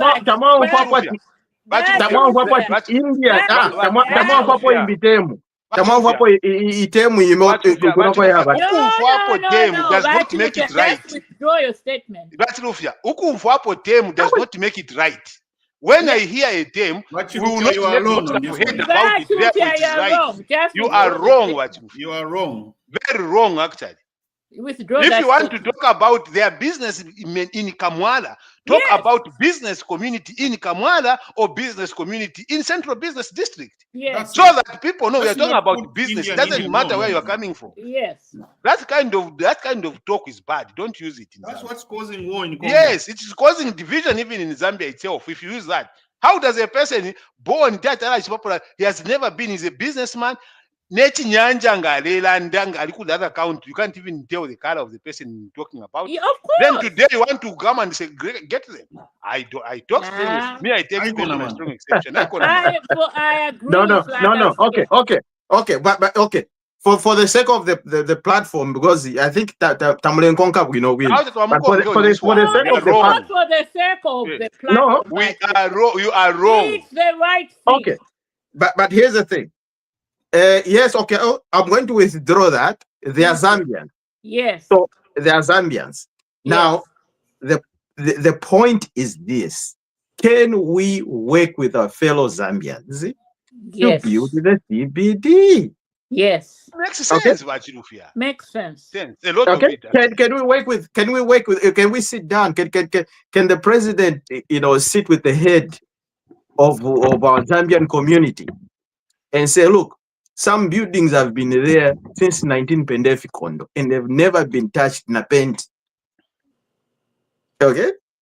And they've been there and they've been running businesses generation after generation, generation after generation.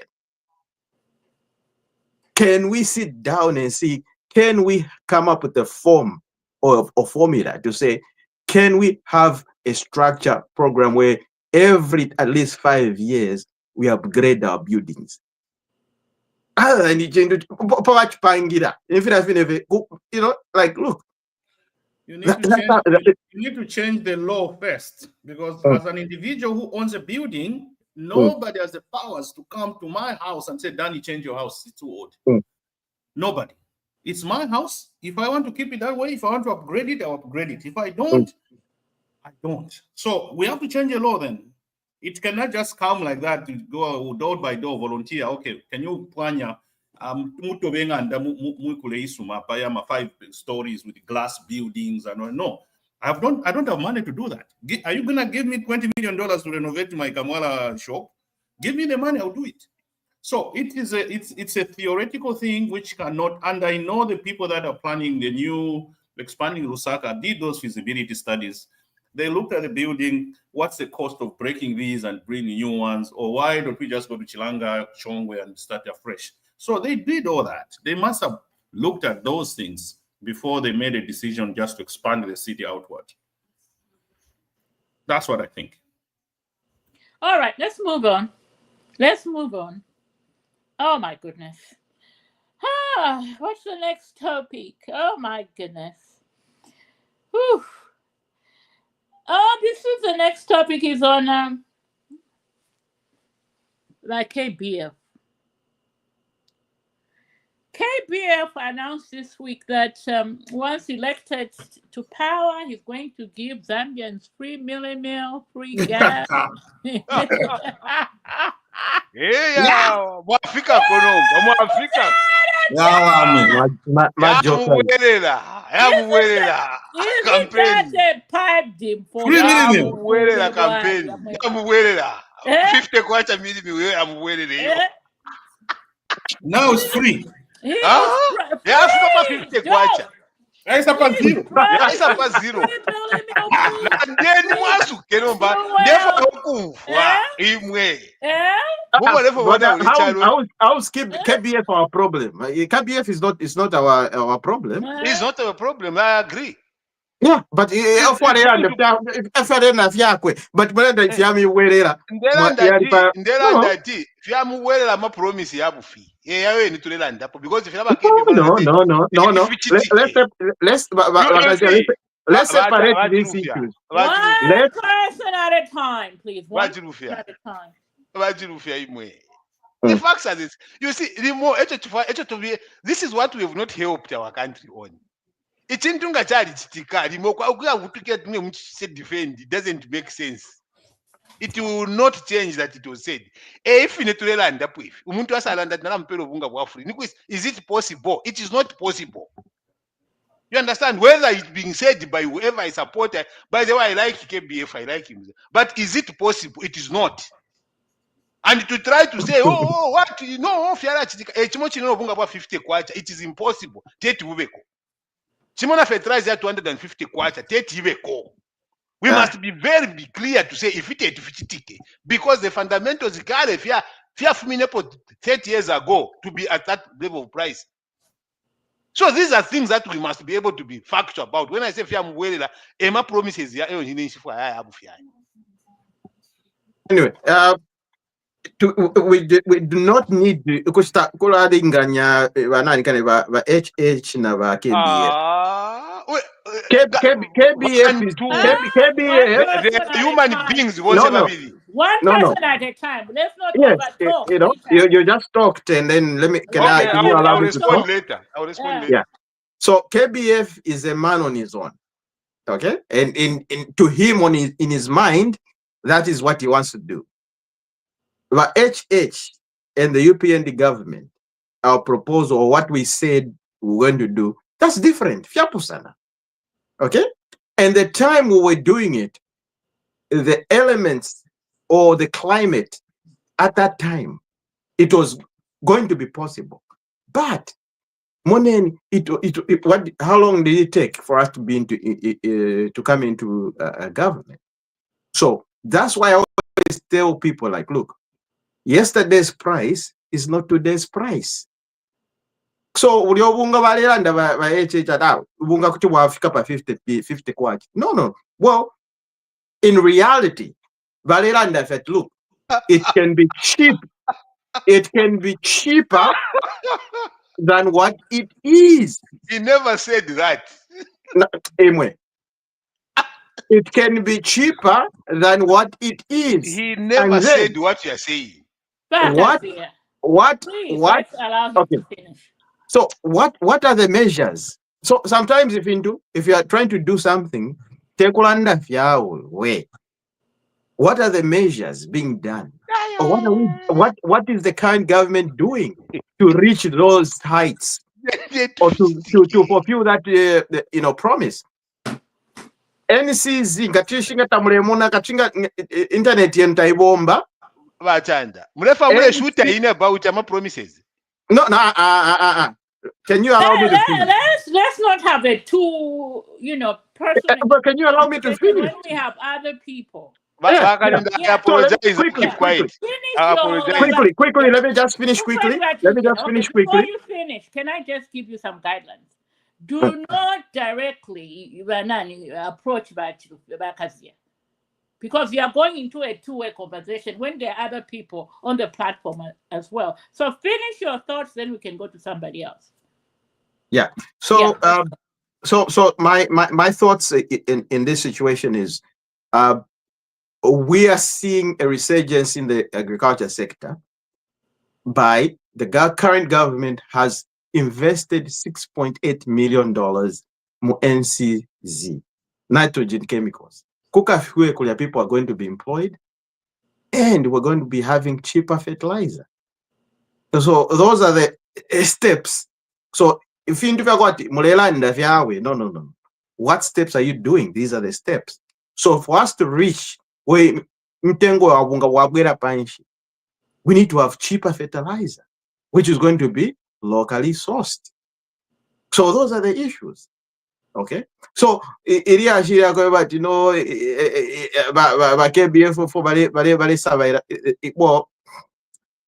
I mean, I respect the big man, but HH is not your level. It's not your competitor.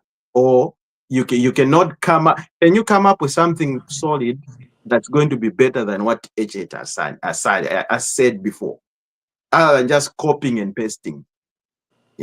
So anyway, when Toonse I rest my case.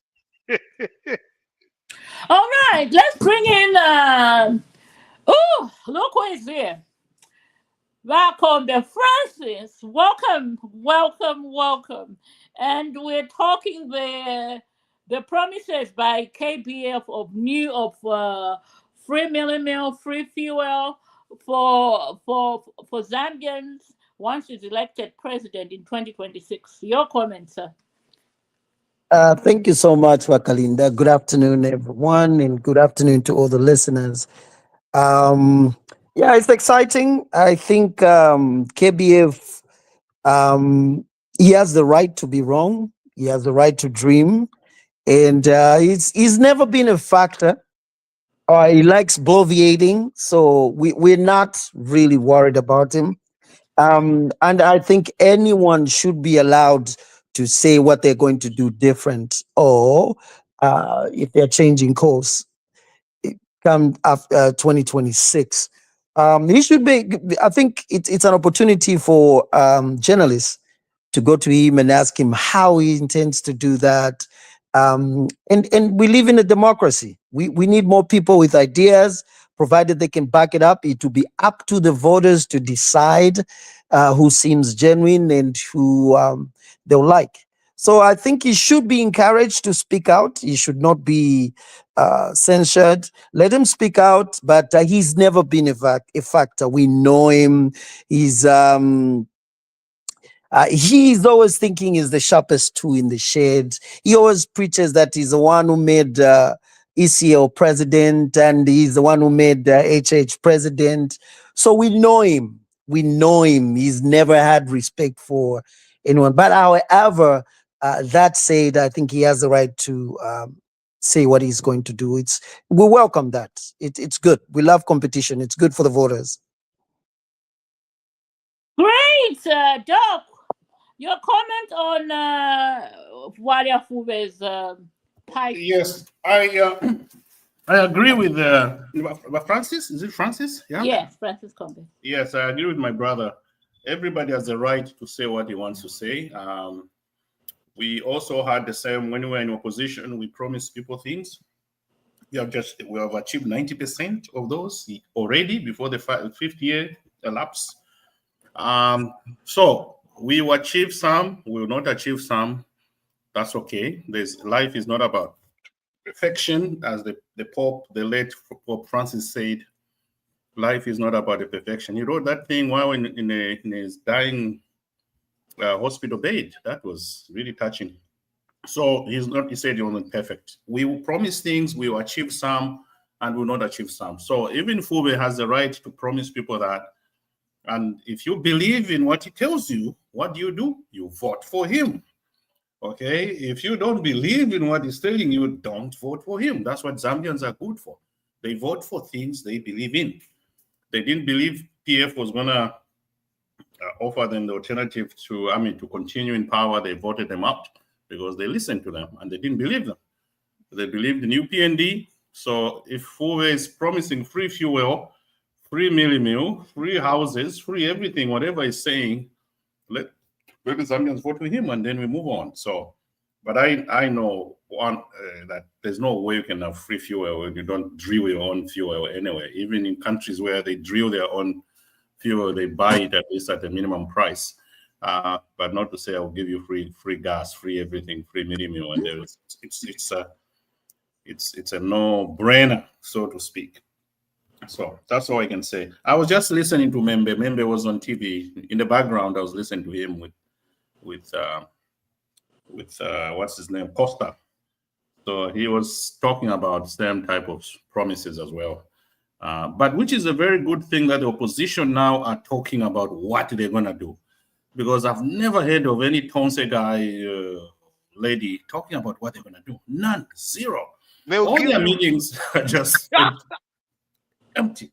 So at least now let's encourage people to start coming with their alternatives. What they're gonna do, what they're gonna offer. Because right now, from Toonse, nothing. Zero. There's nothing they're talking about alternative. At least now we have this guy talking about giving free mealie meal, free gas, free vehicles. Yes, that's what we want to hear. Let them talk like that. That's the language of opposition. Thank you. Yeah, absolutely. I mean, I wanted to know exactly how he was gonna do it. I mean, you don't just come and say, let me finish. I gave you people time to speak. Let me at least also, put in a 2 cents. How is he going to give people free Moonga, free, gas? How is he going to do it? Show me how he's going to do it. I need to believe. Somebody needs to believe something. Now, Bakazia, you can come in. What's your counter? You have 1 minute. See, Wakalinda, for me, I have a problem with politicians.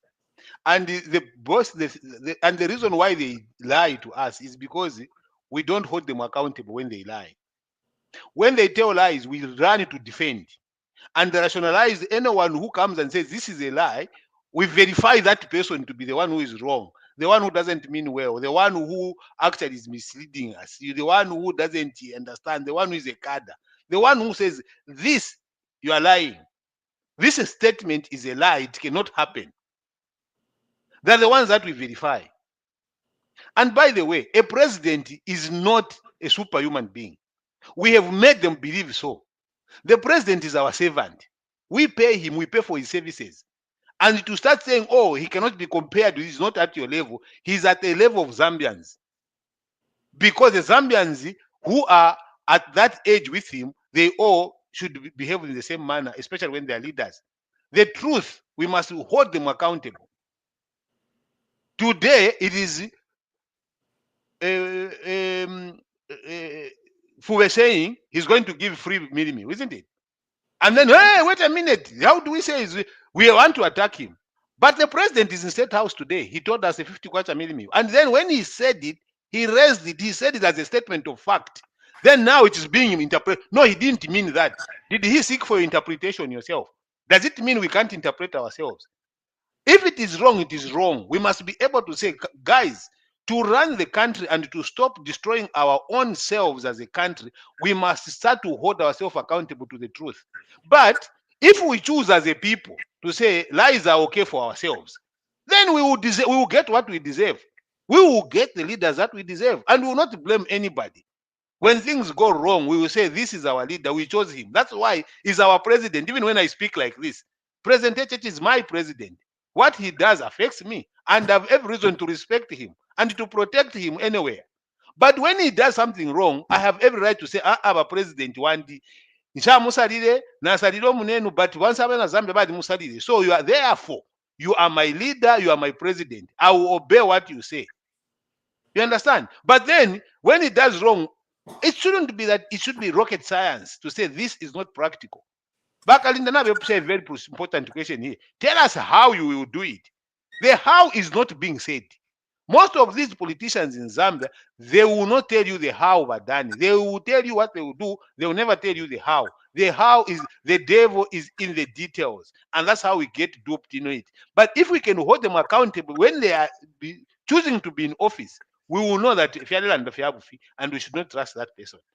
So KBF is just playing the politics that everyone is playing, because we are a country that have moved to start hero worshipping people that tell us lies. So if he tells one, what is wrong in telling 10? If I come here and Kazia and I come and tell lies. So Wakalinda, we are getting what we deserve. We must, unless we raise our bar, then this thing will end. So leave KBF alone. Vachirufia. Take on Bakazia. Right this minute. Take him on. You know, I've already I think he is asking a question. But Bagazia have asked the question: how are these things going to be done? And I already answered and told you the roadmap of the UPND government and how we're going to, bring mealie down.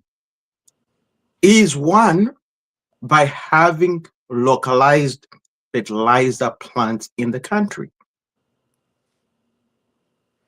Zambia has been heavily, depending on importing fertilizer for the last 60 years. This is the only government that has turned those tables around. Can I ask you one question, Bachirufi? Okay. So now, before you ask the question, let's bring everything to the table. Now, this current government is now one, we've invested, like I told you guys, 6.8 million in nitrogen chemicals. Katwisha vandu tamtamba vile stika nani kani kukafiwe kulia. For the first time since 1971, nitrogen chemicals now will be a modern manufacturing fertilizer plant. Can I ask you a question? What does that mean to the agriculture sector in Zambia? Can I answer that question? It means we give you a chance to talk. Nobody. Just want one question and he can continue. No. Let him finish before you derail him. Please let him finish. So nitrogen chemicals, Zambia. That is the most important government-owned institution that has been there for years, since in the 70s. The last time nitrogen chemicals saw any blink of technology or investment was in the 70s. Now we're looking at today. Government yabika mo 6.8 million. Meaning, ngatuatampo kupanga mataba fertilizer here. That's not the only money they've invested. That's more than that. It's more, yes. So for this phase, so how does that interpret, or how does it translate to the Zambians? Ama fertilizer area mwale chita import area nga mwale chita import pa 100 kwacha nomba nga twatampo kuipangira fwevene mukalashita pa 50 kwacha, meaning instead of spend sana indarama pa fertilizer, it be less, meaning you're going to motivate agriculture, farmers and everybody to start farming more. Instead of you are farming 10 hectares, apanomba chipefi matampo kusta 20 hectares. Food security. That's how it is. These are factual things. These are things on the table. These are the things that you can look at and see and stabilize. Not ama dreams. You have a KBF, those are dreams. But this is what it is. So, Bakazia, to answer your question, how it's going to happen, this is how it's going to happen. So how is the food mealie going to drop down? Price of mealie meal? This is the stage. This is how. Through the chair. Through the chair. Yes, Bakombe, come in, please. Thank you so much. Let me just add on to what Wachanda is saying. The government boosting nitrogen chemicals is just actually an add-on. We through HH's policies, we now have, if you look at the fertilizer manufacturer, we already have United Capital that manufactures fertilizers. You remember, I think it was 2 years ago it was launched. Okay, so this is just an add-on. There are so many ways, like Wachanda said. One is having more fertilizer plants, local fertilizer plants being in operation. Two is also the program that the president has been running, the year-round growing of corn. This will eventually help in the reduction of prices when it comes to corn. If we have the year-round by ZNS now, 4 months ago, we were being shown how many hectareage they are managing. This is corn. So we have that. And Zaf. Yes, Zaf and ZNS. So we have that. Couple that now to local fertilizers, not only nitrogen chemicals. We already have capital thing that from Mungwi Road, the guys who are doing the fertilizer. So this. If I were to be on TV with KBF, this is how I can break it down. And also the loans. Now farmers are having access to loans. This also helps because you have more people growing the corn, and we've also increased under HH's policies. The price of a bag of maize has gone up. Now farmers are enjoying, which means we're encouraging more people to farm. So we always look at food security, and that's why you see the president now looking at all these things. And another thing that I forgot also, the mushrooming of solar plants. Seeds too. Yes, seeds, solar plants coming in. It will help in the machines they run to irrigate. So all these things, when you put them together, the road, the highway from Dola to Lusaka, all that now, it means when a farmer farms, it's very easy to transport their crop, meaning they can get back to their profits and plant the seed. So all these things, this is what we are not saying the things that we intend to do. We are saying the things that we've been doing and we're still adding on to. So it's a debate I would love to have with KBF. Bakazia, now you can come. Let me rebuttal that. That what has been said, every person who has been to school knows that is how you reduce the cost of anything. what has been said here, I'm not disputing it anyway. But in that reduction, the price of meat meal cannot be 50 kwacha. No, it's not us saying 50 kwacha. It's KBF. No, it's not. It's not KBF. KBF is saying free. You said 50 kwacha. It's President H. No. We're not revisiting that anymore. I am revisiting that. You are not. Understand that? You are not revisiting that. How are you? You can't revisit it because you see, it is something that is not very pleasant to revisit from your end. It's not pleasant to revisit a 250 kwacha fertilizer when it has gone to 1,200. It will not go. The price of fertilizer we will never come back to 250 kwacha. But The economic fundamentals. No, let's be also truthful. Like I said, it's not 1,200. What is? How much is it? It's about 700. No, but that was what it was. No, that's no. what It's 7 to 800. So it's 720. It's not 250. Anyway, but here's the thing. Let me finish. Okay, let's say that it is 700 kwacha right now. No matter what you are going to play around with, the price of fertilizer will not be below 250 kwacha. These are just facts, because when you start to add inputs to it, it doesn't just add economic value to have fertilizer, a bag at 250 kwacha. It does not. But it can reduce. The reduction and the figure is different. You see, that 50 kwacha medium, you cannot. We were going to have fertilizer being produced, this being produced, this, but it will not be 50 kwacha, gentlemen.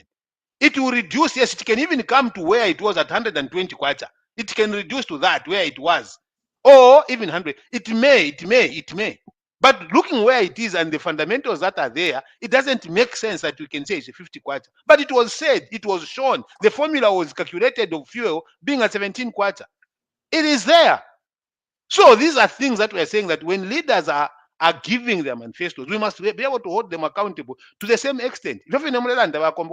This is a conversation I would want to have. Yes, it's a conversation we should have. And I've told you myself, I do not believe that he can give a free mini meal. I do not believe it. But he can also come and argue to say, oh, it was at 400 kwacha, now it's at 50 kwacha, so it's almost free. But is that free? No. Maybe once I tell you this, that okay, let's subsidize half of it, I'll be giving you at 100 kwacha. So you were buying at 400, so it is there for free. No, let's not dupe people that way. The fundamentals are the things that we are explaining here. You have explained, yes, fertilizer, we produce, we do this. That is what is going to reduce the cost. It is a fundamental truth, it is a fact, and it's undeniable. But to come and put a figure to it, then people, when you said 50 kwacha, no, tefto balandile. Balilandile. Ama videos are there. Nabe neta wakana. Wakazia. Tatuekana kitabalandile. And we must be able to move on. What we're saying is this. The argument is this. Yesterday's price is not today's price. But can I ask you one question? Can the price of maize in Zambia ever come to 50 kwacha? No. No. My question. I think you're not understanding what I'm saying here. I'm asking a question here. Okay, but the two of you have gone.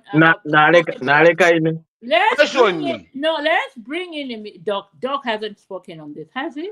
He has. Oh, he has. He was the first one. All right, shall we move on?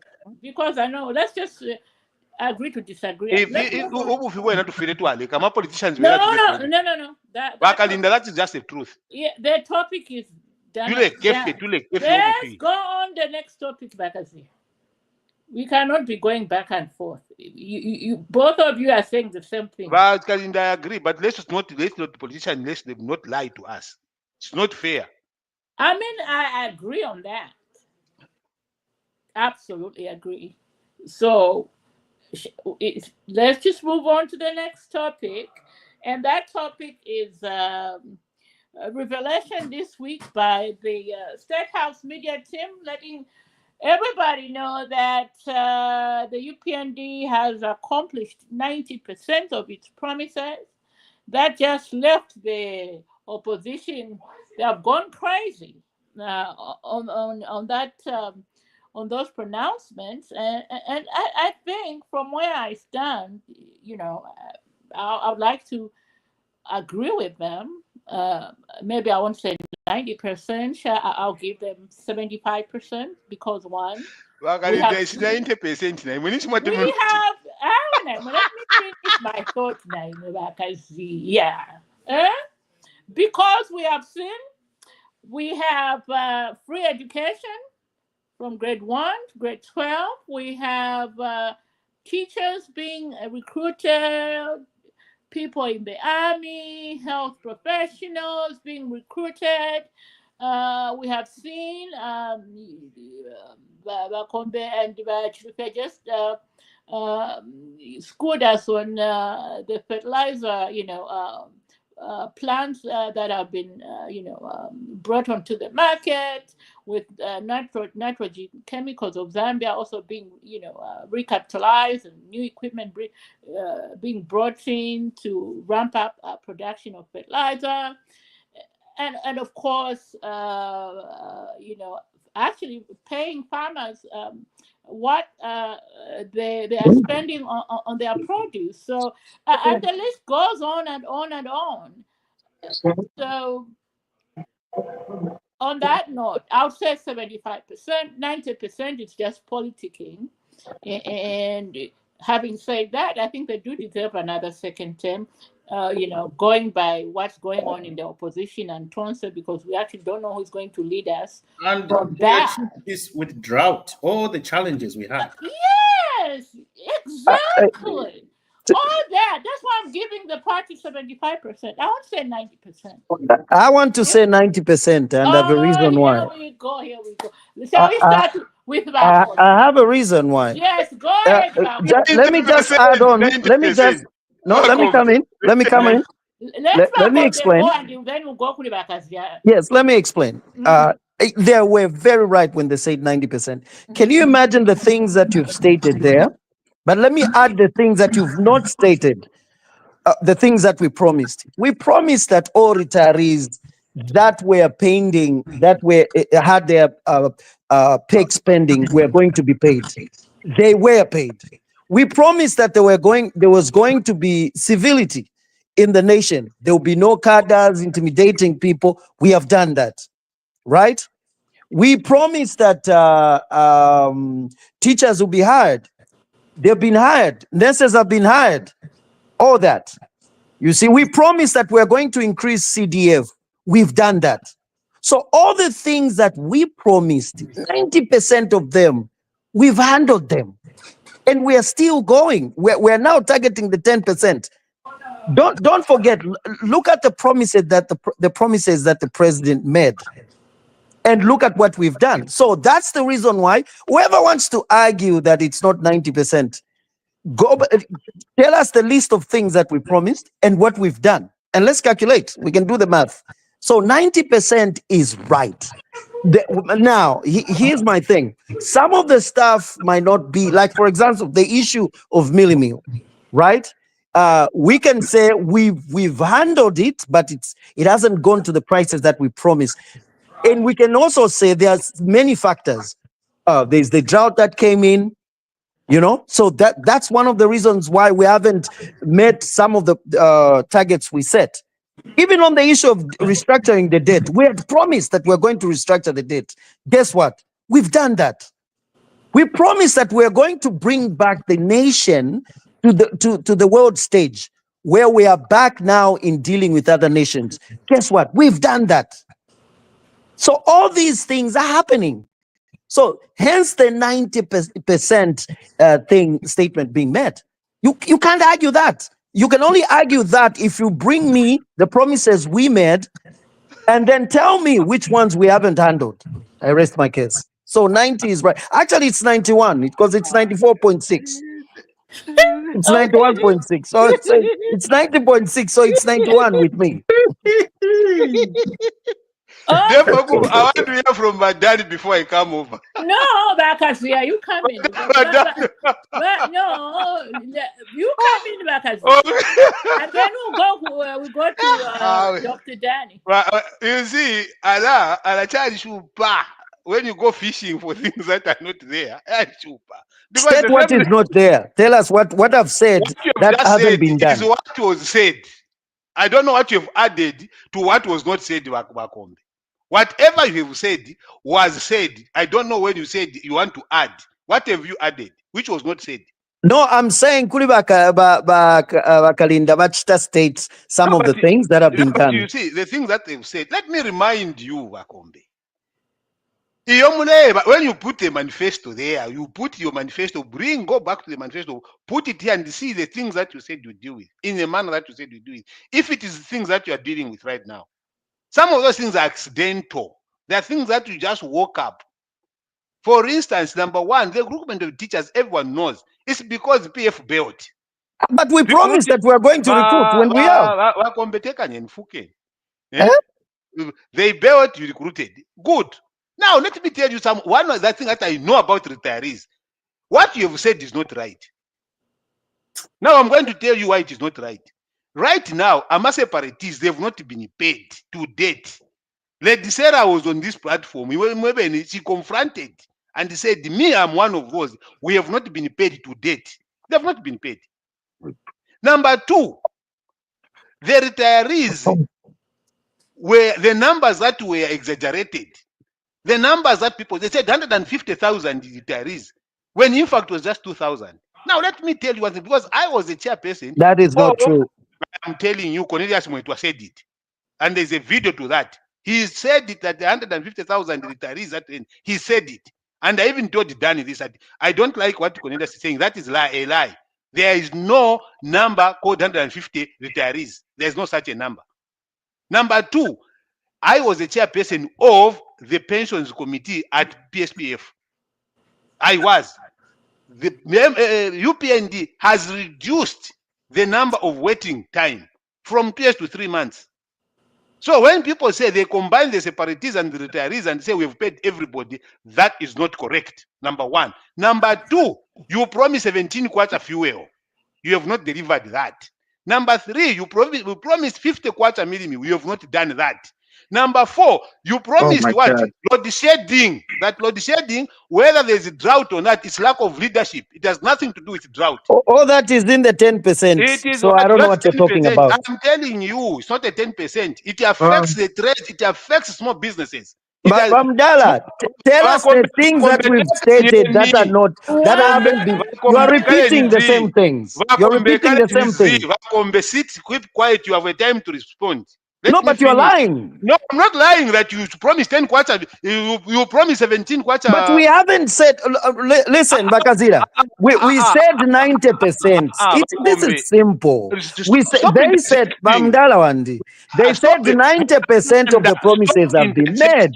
Stop interjecting. Bakalinda, I think Wakombe needs to stop interjecting. One person at a time. Wakombe, you have a time to respond. If you think what I'm saying is not right, you respond. But meanwhile, let me tell you, of course the things that you promised which you have not done, that's what I'm raising you have to you. 1 minute. Yes.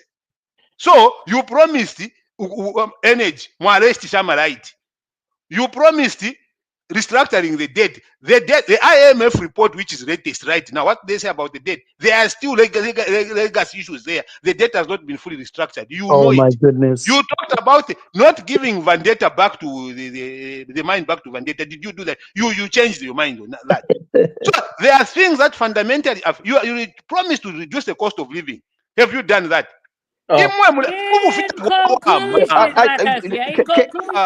If you are going to say we increase CDF, therefore it is 90% you have achieved, then fine. Moderator, can you bring order to this debate? No, the issue was no, Bamdala, you're misleading everyone. The issue here was we didn't say that we. At a time. You cannot say that order. It is a fact. These things that I've stated here are facts. Okay, it is a fact. No, let me come in through the chair. But Bamdala, stop misleading people here. No, I'm not misleading anybody. Let me finish. You've spoken. You have spoken. Bamdala, you have spoken. Let him respond. You had your time. Bamdala, you've gone. Bamdala, Mwalanda, I'll speak in 2 minutes. Here, the way you debate, you prolong things. Because even in the last issue, the issue was statement yakwa KBF. You went to HH statement. So you were misleading everyone. On this one, we said 90% of the things that we said. We are not saying 100%. Okay? So stick to the argument. Don't change things. We're not saying all the things that we promised we have done. Okay? And on the things that I stated, one thing that I missed was the mines. We said the mines, we are going to have them in operation. They are operating. Shaft 28, the 2 mines in Kitwe and Chingola, they're in operational. So we're not saying we've done 100% of the things that we promised. So when we are debating, let's stick to the question that the moderator puts. Let's comment on that. Because if you start straying and saying, we agree. So that may be in the 10%. Okay, so let's stick to that. Then the debate will be nice. I rest my case. Dr. Danny, with those, yeah, let's bring in Dr. Dan. He hasn't said anything. From there, we'll go to Okay. And then when what I like about my government now, you can see that we have produced a document which is being circulated and which is being interpreted in local languages now. And this document, I want to send it to Chandagazia to read. It states what we have achieved and what we haven't achieved. So he's talking about that 10%. Chandagazia is talking about that 10%. It's written in the handbook. I'm going to send it to you of an electronic version of it, Chanda. What you have said is the 10%. Okay? It's the 10%. Simple. It's mathematics. It's written in our booklet. And this booklet right now, all the MPs are taking it to their constituencies. They are interpreting it. If you are in Northwestern, you have to interpret. Brenda Tambatamba was in Northwestern Province yesterday, interpreting it in Ruvale and the Kaonde and all that. We are now spreading the news. We are showing them what we have achieved and what we haven't achieved yet. So we are not saying we have brought the cost of living down. No, we haven't said that. Okay, the price of fertilizer, we haven't said that. So those are the 10%. So you are right. We haven't achieved anything. So the list of what we have achieved is very, very long. We talked about decentralization, by the way, CDF. Everyone said at that time that it wasn't possible. Exactly. When I remember I used to discuss with you those days, you were one of those who said it can't happen. It happened, decentralization. CDF has happened. No, Dan, don't say that. CDF I has never happened. said it would not happen. I never said that. All right. I retract my statement. Youth development through youth empowerment. The youths in Zambia right now. I talked to my cousin in the village in Shikatende. He is empowered. He feels very, very strongly about it. He sits in the meeting. He decides where to sink the ball in their village. They feel empowered, people in the village right now as we speak. I know there are some things going on with this corruption here, with CDF here and there, but overall, women at the hospital there in Martin Luther, Martin, they used to sleep under the trees when they take pregnant women to escort. Now they have a shelter where people can sleep under a roof. Every district hospital, every small little health center has a shelter where people that are supporting the sick can sleep nicely. They used to sleep under the trees. It is happening. These are facts. Small, medium enterprises, they are being supported. You can get a loan now. You go to Mizingameru. Mizingameru was working, the ABSA, all these banks now are working with the government to give loans at a lower interest rate to people that want to do business. It's happening. You know, look at the restructuring of the debt. I know people, we haven't restructured. I know it came up 2-3 days ago. That is about the local data, the local banks in Africa, African banks, Africa ADB and all that type of thing. Those are the ones that say, why didn't you include us in your negotiations? You just concentrated on IMF and all that type of thing. So that little the noise you're hearing from Toonse and all that, they didn't restructure. It's talking about the local African banks which were not included in the negotiations. So it has nothing to do. The bigger pie, the bigger piece of the pie was negotiated. Our debt, we're now in a better position than we were before. You know, health capacity building in the health. I'm just reading these things from the publication that were published. Capacity building in the health sector. Look at the nurses, doctors. plenty of them now. My niece graduated in 2011. She was staying with my sister until last year when she got a nurse. For almost 10 years, more than 10 years, she was sitting at home. She's one of those that have been employed. So it's just something we have to accept. When the government is doing its best, we have to accept. These things were not there a few years ago. Nothing was happening. Their mines were dying. They were closing. The activity on the copper belt is alive now. It's a truth. How many mines were closed? We have to accept when things are going right for our country. Otherwise, if we're going to have this tendency of just criticizing, we are not going to go anywhere as a country. We need to appreciate when things are happening, they're happening. You know? So to me, really, the opposition in Zambia, if they really need to, if they have our country at heart, they really have to appreciate that the government of the day is doing something. Look at the drought. Look at the drought that was there. Imagine if we didn't have a responsible government, what was going to happen? People are going to start dying of hunger. But nobody died of hunger. The government did its best. So we have to appreciate these efforts that the government is doing this type of thing. We had all these type of scams, how to obtain fertilizer. It was one minister with his daughters. How do you give a contract to a minister and his daughters to provide fertilizer to the country? Really? That's the way we used to do things before.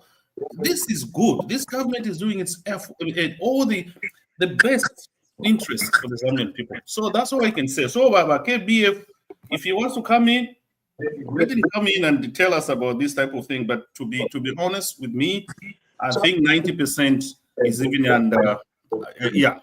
I think it's even underrating ourselves. We should go at 95% because in that booklet it shows what we haven't done. And if you count things we haven't done, they're less, like much less than what we have achieved already. So that's what I can say. Thank you. Well said. Well said. Well put. But But you will come back with the rebuttal, because let the rest of the panelists also add on their 2 cents. Right, Lufia. Yeah, you know, I keep on saying this phrase. I think I'll keep on hammering on it until somebody actually get what I'm trying to say. Yesterday's price is not today's price. The time that the president was saying the promises, or what you call them promises, or what he was saying that we're going to do for Mother Zambia. What year was that, first of all? And what year are we in now? Is price constant? Okay. What has happened in between? We had COVID, we had all these other things, so many factors that came in. Okay. So if you look at all those factors, bring them in, it's way much impossible to actualize that price. But we are saying, look, this government is not folding its hands. This is a very responsible government. They're not folding their hands. What they're saying is, we are going to put measures, okay? Or we're going to put certain drivers in this, situation so that we actualize a cheaper way of buying mealie meal. One, I told you, nitrogen chemicals, United Capital Fertilizer, all these companies now on board.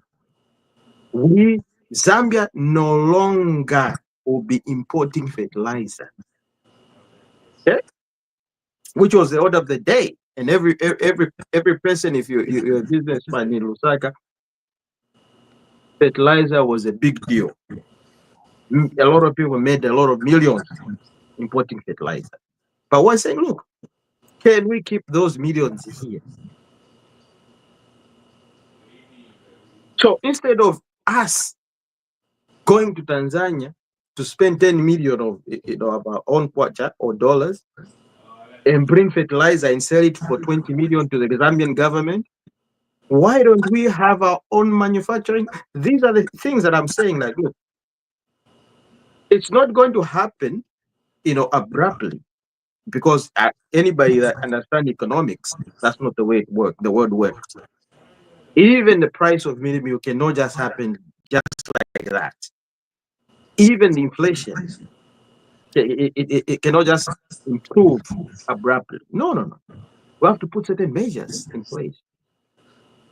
And these are the things. So the current government is doing all these things, step by step, step by step, step by step. At the end of the day, or at the end, we're going to see, oh, wow, this is how, this is where we were, this is where we are now.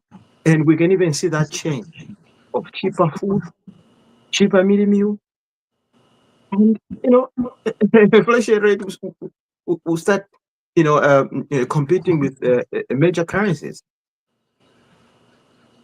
But we need to look at the world market. What's happening now? We have trade wars going on. Now, are you going to blame it on it? You're going to blame it on HH because it's a trade war in the world. No, no, no. Let's be fair. Let's clap, and give due weight, weight due. Like, sometimes, like, look, out of all these bad things, all these calamities, he has risen and brought us from the bad economy that the previous government left us in to a better position. Okay?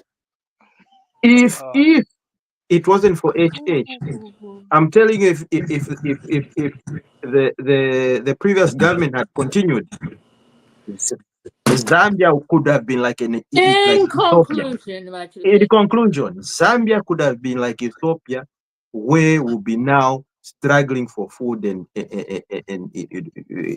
we'll be asking for people to sing "We Are the World." Now we can't do that because Zambia is self-sustaining, and because we've got a leader in place. right.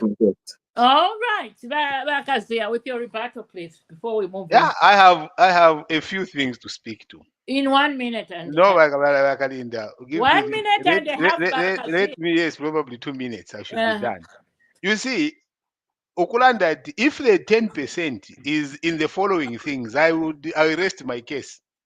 Number one, the president spoke about corruption very much and how to do with people that are corrupt. We have my cousin Chikote, who deals with a daughter, is still in government. We have Shamakamba, who was a former DG, he was procuring judgments. He's still out there. Fuel was at 17 kwacha. Now it's at 4 kwacha, 100% increment. Energy, you had power, you started exporting. And load shedding, which was attributed to poor leadership, now it has killed the small scale enterprise in Zambia. The mealie was at 125 years at 450. The legal reform, the built-in thing was that no, they should never. This is a backdoor of doing it. It is back on the discussion. Restructuring the debt, which people were paraded on to say, hey, we are going to restructure the debt. Right now, we know the restructured debt is not there. It's still a going concern. The cost of living, which should have been low, it is gone skyrocketed off the roof. The exchange rate has skyrocketed, tripled. It should have been at 10 kwacha. The mines, which now is saying they were closed, I posed the question here, how many mines were closed? Because Mopani, for me, was never closed. The only mine that I know was closed, which was opened after 46 years, was the Luansha mine, the shaft number 28, which hasn't yet started production. You've changed your tone. You've changed your tone. You were saying all the mines were closed. Listen, there were no mines that were closed. You've changed your tone. Bachanda, Bakalinda, when these people were creating things that are not there, I kept quiet. Please. You see? The mines, the question of the mines were closed. How many mines were closed during the era of the PF? There was no mine which was closed. They were all functional. Number two, the exchange rate. Number three, agriculture. There was a question of agriculture to 250 fertilizer. Maize was found. You sowed the maize, created hunger. Because if the maize was not sold, maybe the things would have been different. Effective leadership. The president said, "Do you see my cabinet?" They go to cabinet, they are sleeping. He has to come and complain to the people to say, "These people that you've given me, they are sleeping in cabinet." Half the time they have not focusing on that. So if these things is 10%, then I wish you luck. If what you have said is 90%, but for me, what I have said here, the cost of living, more importantly, the cost of food, constitute 50% of a problem. If you sorted out the cost of living alone by just sorting it out, making sure that food is affordable, making sure that things are working out, people are eating 3 times in a day, I would be saying yes. But that takes away 50%. Maybe you would be lucky to talk about the 50% achievement. But as usual, one of the things that is very bad in Zambia is a kind of praise worshipping that I see my colleagues do here. When things are wrong, they all rush to play. In You, conclusion, Linda, you in said 70%. conclusion, Someone goes to say 95%. In conclusion, yeah. do not mislead leaders by praising, hero worshipping, praising, and not telling them where they are wrong and the things that they need to improve. This level of praise and worship has killed our leaders. It has the one that is the worst enemy. And President HH, if you are listening, do not believe to these people that do not want to tell you the things the way they are on the ground. They want to preserve and say things the way they are not. People are complaining on the ground. People are crying out there. The cost of living is there. Then someone comes and says 95%. They are fooling you the way they fooled other people in the past. Do not Yeah, believe them. through Go the and chair, see that. can we comment on what he has said? And you have a right to comment on what I've said. So I have Yes, said about 11 things that are here.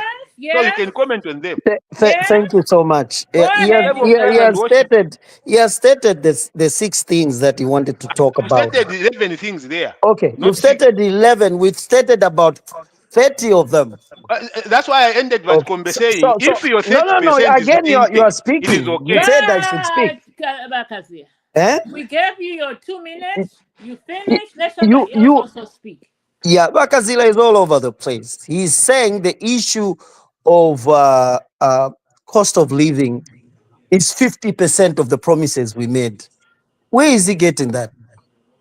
Cost of living is one issue, right? How is it jumping to 50%?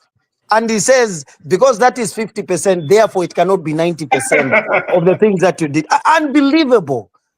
What kind of math is he implying? Where is he getting that? Do you want Does me he to? I'll answer understand? that. Probably. I'll We're talking about percentages here. I'm going to answer that, Wakalinda. Thank you. Guys, Huh.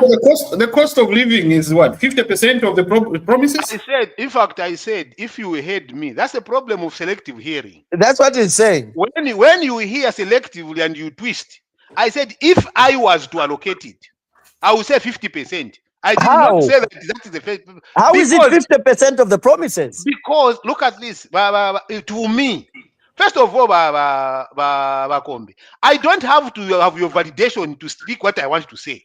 No, I don't need your validation. We have the right to call you out when you're wrong. Yes, I also have the right to call you out like I'm calling you out right now. And you want to defend yourself when I call you out, and me, I shouldn't. No, I will call you out. Because you are lying here. You are the ones that are misleading people. So how is cost of living 50% of the promises we made? Tell us. The things that I have said here amount to 50% in my opinion. It's my opinion. You have said math. Give me the math of saying this is the weighting that you have put so that it gets to 90%. Through the weighting? One person. Because if you want to say this is 90%, this is unbelievable. This is it's very shocking for me. It's unbelievable. You see, let me finish. If you can bring your weighting, then you say 90%. I will agree. I'm sending you the list of our promises. They are numbered 1, 2, 3, 4, 5, 6, 7, 8, 9, 10. But Danny, I am saying, what is your weighting to the things that you've said you promise? There's what no is your weighting. weighting? It's a list. So when you list, what is your weight? For instance, we are We are talking about the 90%. Let's focus on that. How many things are on the list and how many have we achieved? 90%. Yeah, focus on that. You're all over the place. The list is All number over the 1, place 2, right 3, now. 4, 5, 6. If you have 6 things you promise people, there's a document we promised people before we went in power. It's there. And we have checked with the green thing on the document, on the publication that's going around now. In all MPs have that. It's there on our website. We have checked with the green marker. This one has been achieved. This one has. This one hasn't. It's a list. 1, 2, 3, 4, 5, 6, 7. Then you divide the crosses over the pluses times 100. That's the way they arrived at 90%. Thank you. Danny, let me tell you one thing, and this is my submission to you. Don't use vernacular to solve math. Use math, Mamdala. If you're going to use your math that way, well and good, I wish you luck. I don't just believe in your statistics. Because these statistics that you've manufactured to show that you had done something, when you acted, you have not done anything. It's up to you. It's an illusion. Up to you to argue that. We are showing you what we've done. You see, it's also up to you to promote that. You understand? And we are. Doing it. Right. Yes, and you are doing it, yes. Keep doing it. If you think you fix the things, it's okay. And for us, we'll keep calling you out when we see that you're at variance with the realities that people are facing. Let me also clear something. Let me also clear some things. I've been listening to you, gentlemen. Let me just clear some things. You're 90%, Makalinda. One, Kalengwa mine was closed for 46 years. It just reopened. I've said that 46 years, yes. That is a fact. Two. You said there was no mine which was closed. The price of mealie in Zambia at this moment, it ranges from 230 kwacha all the way up to 350, depending on where you are or how far away you are from these millers. Not so 50 kwacha. It's not 450. In Mpulungu it is. Where I come from. I can guarantee if it's that is where I come from. Let her finish, Kaviti. Let me finish. I gave you time. You spoke on this. I'm pulling up the figures as given by the Jesuit Center, which is the most unbiased food basket we have in Zambia. Those are the figures I'm getting there, and that's normally that we go to comment on, not from wherever in terms of the food basket. Those are things that I needed to clear up. And on that note, we have come to, after 3 hours and 11 minutes, we are already over by an hour and a half. Shall we go into the most entertaining segment we have, which is the rant? Who wants to speak from their heart? Who wants to go first on any issue that you want us to know this week? Who wants to go first? Otherwise, if no one will, I will go first. Okay, go. I will start with the alleged trampling incident in Livingston, which is also my hometown, where there was a gathering of thousands of youths from UPND, and at the end of that meeting, the mayor of Livingston, the young lady, what's her name, Constance, decided, I don't know my sister. Yes, my sister. Yes. Who advised her to get into? Who advised her to get into her car and start throwing out 10 kwacha? I'm doing my rant, please. I'm very, very it's a rant. It's a rant. Oh, that's what she did. I didn't see that one. Yeah, it's a rant. Who, and I don't know why that woman, if she's still walking the streets, she should be arresting for causing that stampede where allegedly a baby died as a result of that, because the mother lost a hold of him or her, and that stampede was only interested in the 10 kwacha notes that she was throwing to the masses out of a moving vehicle. Really? Who does that? In this day where people are starving, where people are having a hard time to provide for their families. It's 90% achieved. How can they starve? Bakazia. My That, rant. It's my rant. Sorry, My sorry, I yeah, stop. it's my rant. I mean, I don't care who she is. She might be a mayor who is also being, she's facing corrupt charges over, Come on now. Is that how you use? I mean, in this, era where you have a president that tells you, don't show off your riches. I do not allow ministers to, I'm not going to buy ministers their new Pajeros or whatever. And then you go out at a youth rally and start throwing out money out of. Come on now, we saw this in the PF. Why? I mean, these people. Were you? It seems to me that the people that have been put in those, offices, so much were in awe of the PF that they're doing the same thing that the PF were doing. And now we have a child, we have a family that are going to mourn this baby because of such carelessness by one leader. I mean, if the president is listening, I don't know what hold she has on the party. That girl needs to be fired like yesterday. You cannot have a leadership that are throwing. I mean, it's as good as the PF, cadres who are showing us thousands of kwachas in hotel rooms Lusambo, yeah, good at it, yeah. yeah, or using money to cook beans. Come on now, we cannot have that. That's my one rant of the week. My second one is congratulations to the under 17 women's team. They just qualified to the FIFA World Cup to be held in Morocco, I think, sometimes next year. So, Zambia, Chalo. I think somebody else should come. I think I have a third one that I need to think about. Somebody should come on with their rant. Who's next? Let me go. Thank you Yes, so go much. ahead. My rant is it's in form of it comes in as a comment. I want to congratulate the UPND, the president, and the party itself for pushing the Cybersecurity Act, the law itself, because for the first time now, after 4 years, we have the opposition clearly talking about what they intend to do.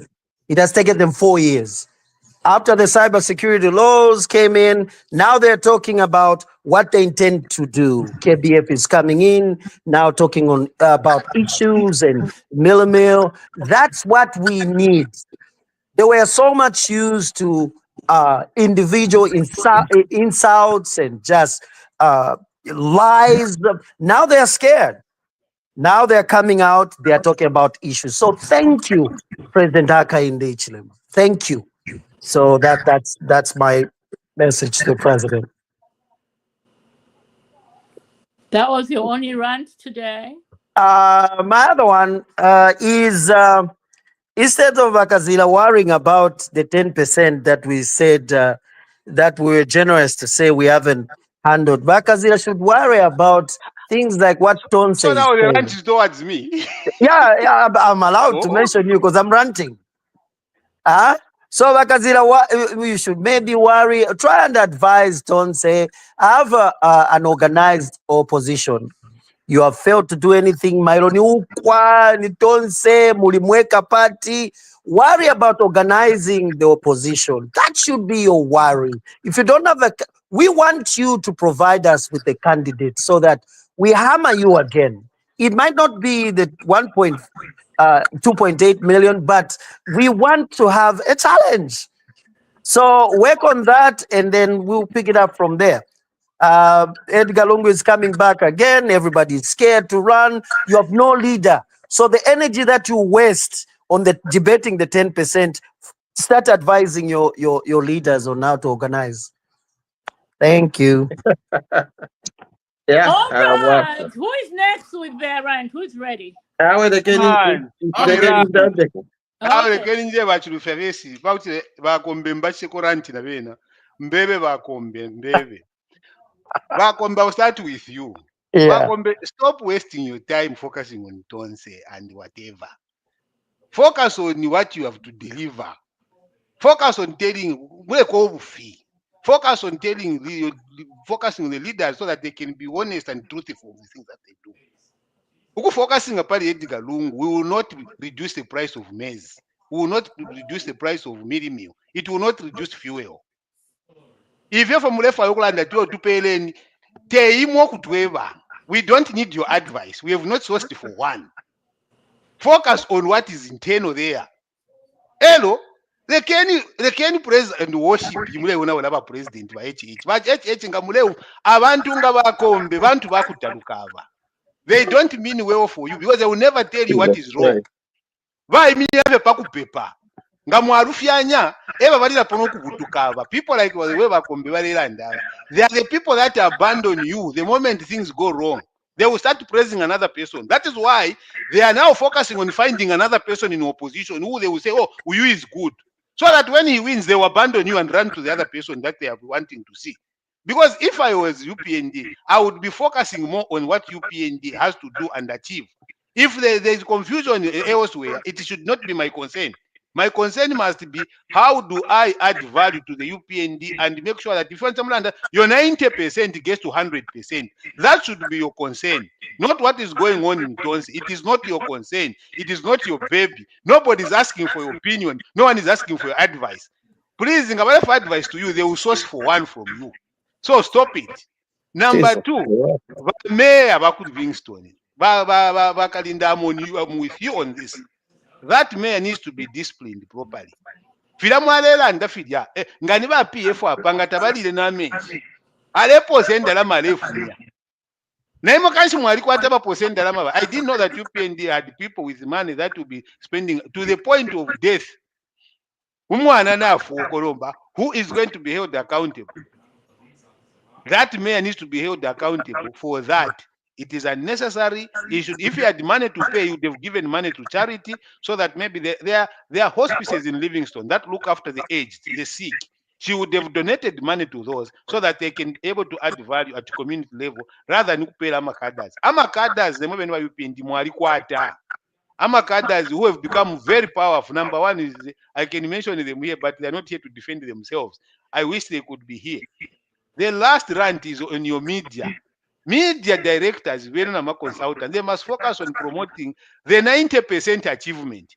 Not every headline is about Toonse, Uka, and everything. That is what is there. If I go to UPND chat, I want to see maybe here or look at something positive.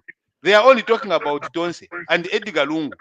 What has Edgar Lungu done to you? Mulekeni for Edgar Lungu, if he wants to get back to Toonse, it's not your business. If the law doesn't allow him, it doesn't allow him. Focus on reducing corruption. CDF. Muleke, I'm a family businesses. I have a minister. Those are things that you must focus on. So, Balekeni wa Toonse, Balekeni wa Uka, Balekeni wa Socialist, whoever wants to do his democratic right, let them exercise it. It's not your business to control them. I end here. Woo! Thank you. All right. Back to Chilufya. Who was it? Was it right? Let me go first before our chairman, Chilufya. But Chilufya will take his time, Nancy. He talks nice and slowly. Go ahead. For me, I first want to make it clear to the Zambians that at the moment, UPND, because I follow this very much, our focus is not Toonse. Our focus is not Lungu. Our focus right now is registering new voters. We are doing voters registration right now. It's a busy season for us. NRC, the people that have turned 18 and above, they're getting their NRCs and we're registering them as voters. It's going on. The opposition, they're not doing nothing. They're in Lusaka every day having these social media meetings. We are registering people. Okay, that's our focus right now, Bachandagazia. We are not focusing on Toonse. We are also focusing on explaining their achievement. That's why we have produced that.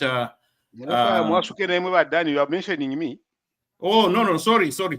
I'll answer you. No, we are not focusing on anybody. We are focusing on registering new voters and giving them new registration cards, which is huge for the coming elections. We are also focusing on explaining our achievements, the 90%. It is a huge, huge, huge operation right now going on.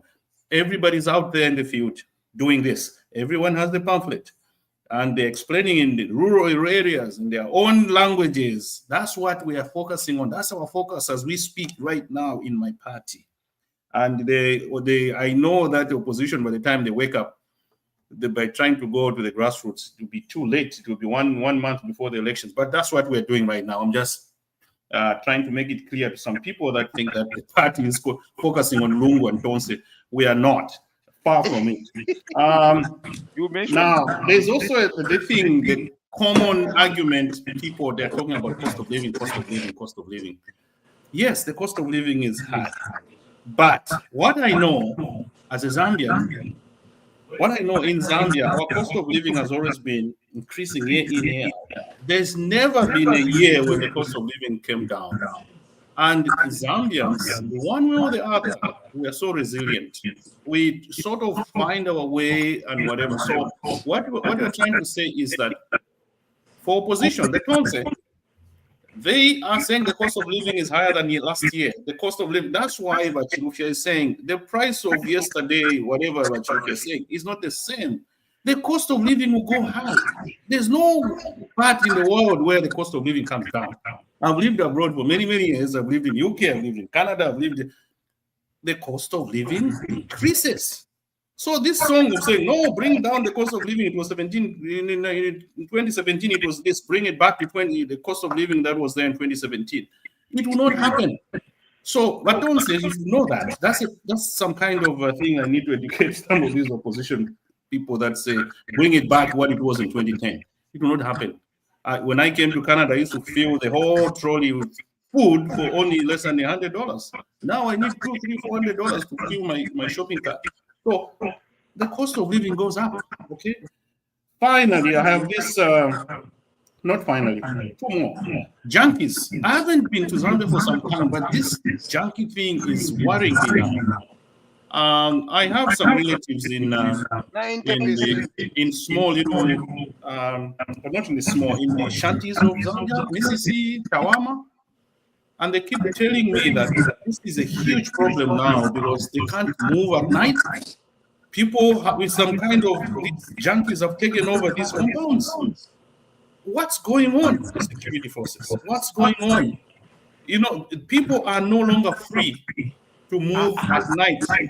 After 7, 8, 9 p.m., I'm told there's some roads which are just taken over by junkies. And yet you've achieved 90%. If you are there, they will get your watch, they'll get your what, they'll get your cell phones. You can't move up. What's going on? We need the freedom. We can't allow these young boys, and most of them are 15, 16-year-old boys.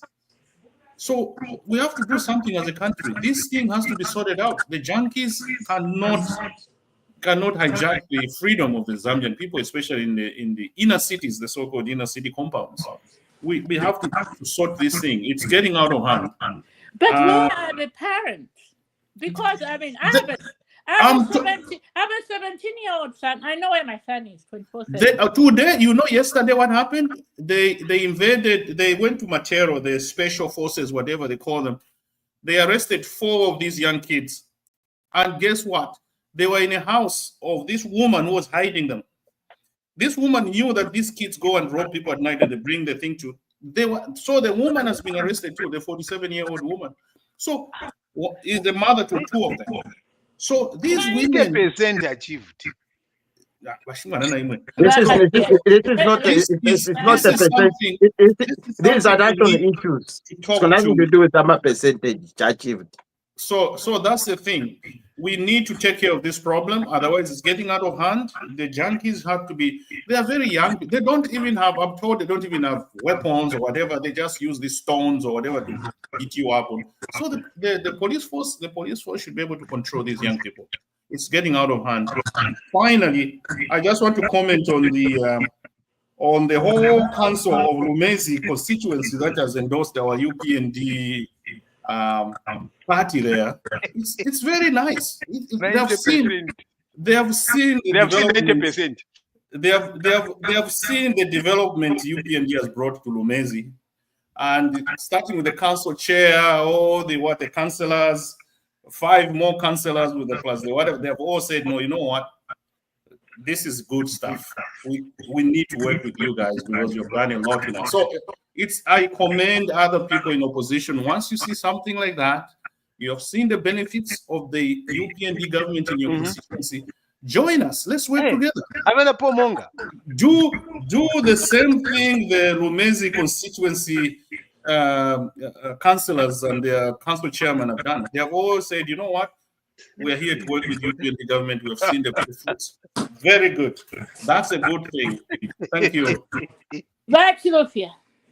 Yeah, okay. I'm going to just say once more. Yesterday's price is not today's price. Yesterday's lies.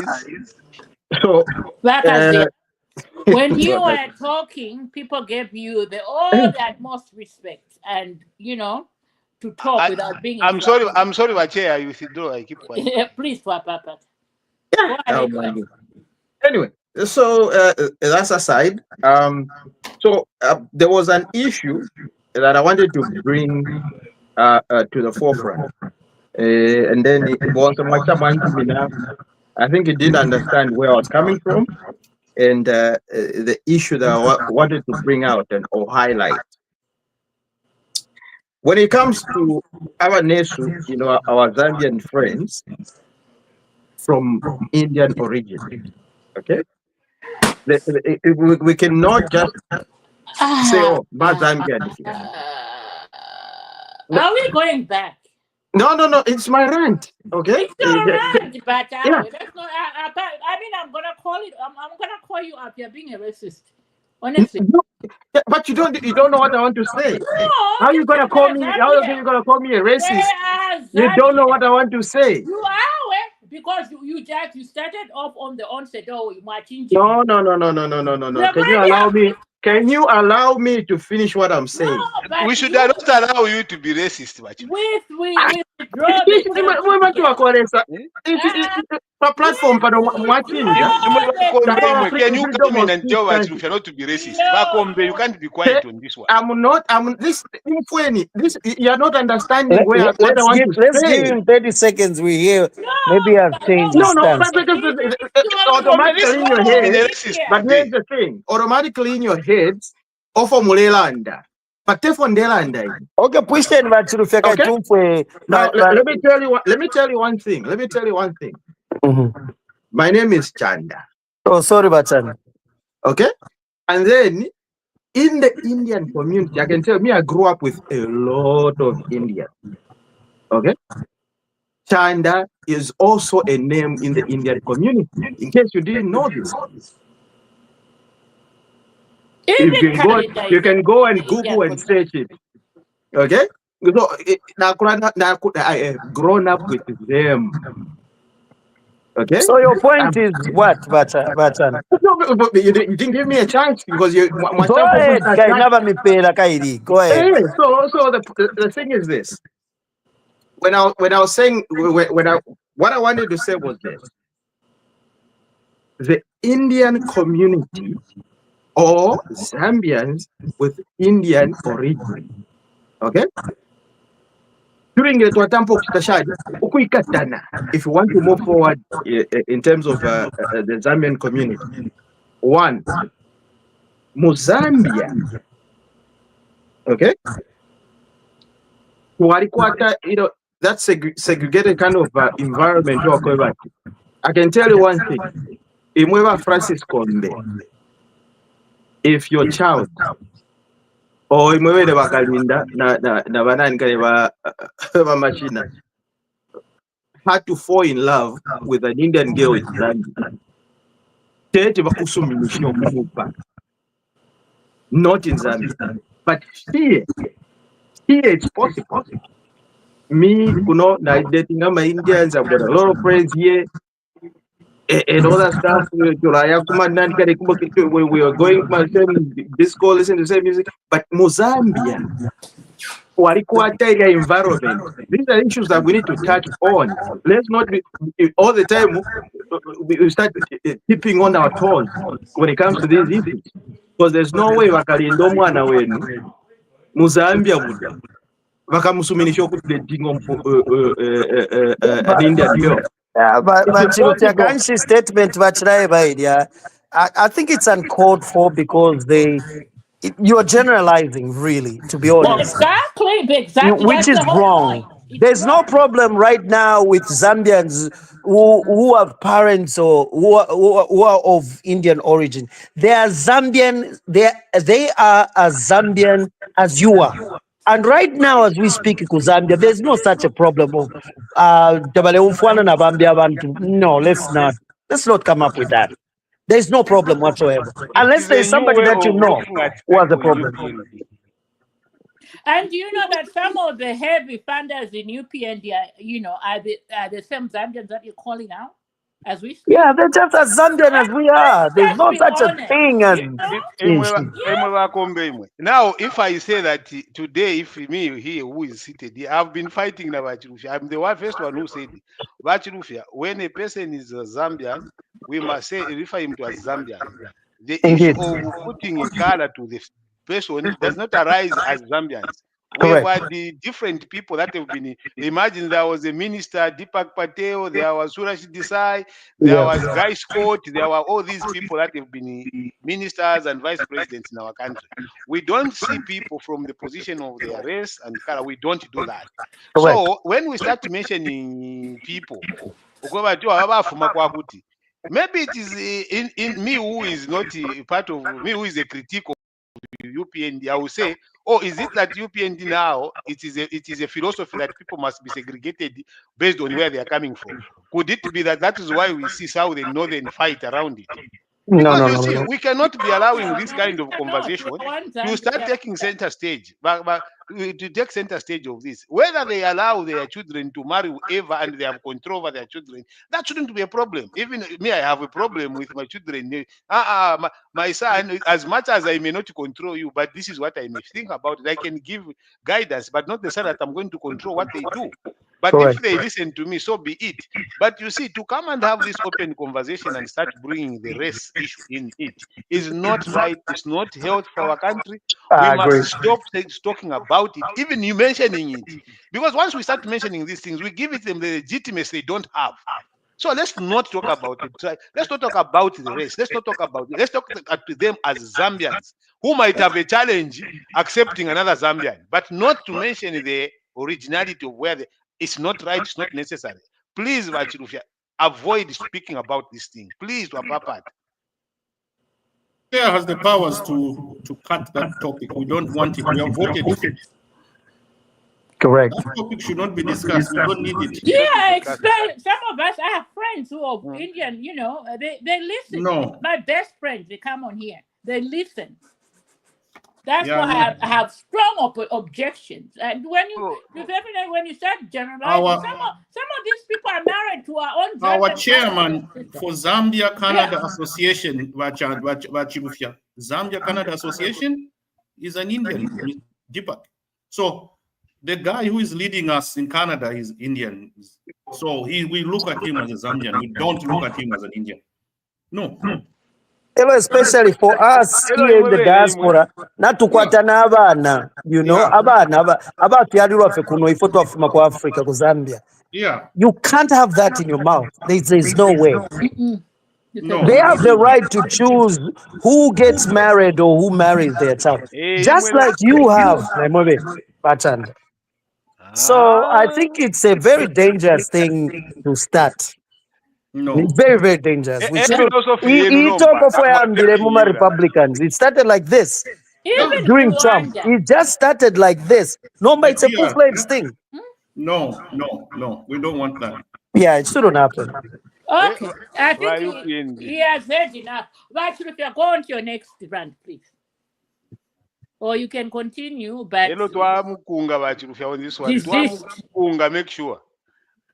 Now Zambians we are live in Zambians. vauva twapama vachirusha vaikara na zinomba vachirusha bwereri apa emulandi yatutolokera pamukoshi lero Let the man speak. Ah, we- Ogoba, mwivika mubox ya unani kani. we are on your throat like this vachirusha. This one we will choke out of you. This one No, minimus In wait. Zambia, we don't want that. This Those one are dog whistles. I, We I want think Zambia, my one ideology election. yeah, I think my ideology is to conquer that sana. But anyway, tumukunga vachirusha on um, this one. One yeah, Zambia, one yeah, nation. One KK, Shalandepo one because Lubinda. Always Shalandepo, but KK Day. Shalandepo, I've stopped talking about it. Vakalinda vachirusha natuma pavasumina. So let's proceed to another thing. Yeah, go ahead. Let's go to the next topic. No more dog whistles. What's your rant? What's your next rant, Bachilukia? What did? The Anyway, next rant he has chosen to. I'm actually far from a racist. I just love everybody. Yeah, you That's know, good. Okay, that's good. Now, what's your next rant? Yeah, well, I think with me with the rants, I think I'm done. And unless there's something else, like if Machina said, now Munga, so I've even lost my train of thought. All right, Vakalinda good. vemani All right, I said I have two more rants. The third rant I had was self-regulation in the media. There's been a lot of talk about government coming, ordering the media houses, to come up with their own rules, or the government has their own rule on media self-regulatory. I think for us, as part and parcel of that fraternity, from as far back as I can remember, there has been this unspoken rule that the media in Zambia has to self-regulate. That's agreed upon, whether you are in government or private. But as usual, the media in Zambia, we walk to our own, we are on beat. So if government is trying to force this on the media in Zambia, it's not going to work. And I think as media practitioners, it's been 60 years. It's about time. I mean, if we don't take this momentum where you have a listening government, whether you have a government that actually supports your profession, this is a time for you guys to really pick up the mantle and self-regulate before somebody forces some regulation on you. Now, I've seen members of the private media practitioner also trying to say, no, we want to have our own because there's this some kind of mistrust with the government media. I think that's the wrong way to go. Here in America, the media, it's self-regulatory. There's nobody that's breathing on their neck, and everybody follows the same rule, whether you are in the private business or you are a public organization like PBS. So that's what I wanted to say. Let's self-regulate. Let's not walk to our own beat. It's about time, because you never know the next government that's going to come in. They might force regulations on you that might not be. But what are you saying? You have lost me, Valinda. What do you mean I've lost you? I'm talking about listen, you are regulation of the media. That's what I'm talking about. Yes, but our president refused. He was approached by the media to say, we want you to chip in with these rules, but he said, no, I don't want anything. I don't want government to interfere. So he refused. He refused, but there's another hand that's been going. That's why I say there's another hand. this government by saying no, but you have another hand in the private media that have come out on board and said, no, we don't want to have one single rule because we are private media practitioners. We have to come up with our own. And I'm saying that is wrong. Through the That chair, is wrong. Bakalinda, I also want to disagree Yeah. with you on Uh-huh. that. There is no such a thing as self-regulation. They should never be. No media house or entity should be allowed to do whatever they do just because they are the media. I think there's a general rule out there. Report the truth. Don't incite violence. Fake news is a problem right now in Zambia. So the government can come in and regulate very softly to say, let me finish. Let me finish. The Allow me moment to you finish. do that is the Well, moment allow you me to become finish. violent. Allow me to finish. Go ahead. Bakalinda, Go allow me to finish. Go ahead. There is no such a thing. The media is not above the law. They should practice within the parameters. By this, when the government comes in and says, don't peddle lies and endanger and border on national security issues to endanger the citizenry, don't do that. They have the right. There has to be an adult in the room. Now, if you give the media all the rights, let them do whatever. Even here in the US, we know the Fox News issue. They were paying billions of dollars in fines, right? Why? Because they were peddling false information. So the media should also be answerable. There's no such a thing as let them regulate themselves.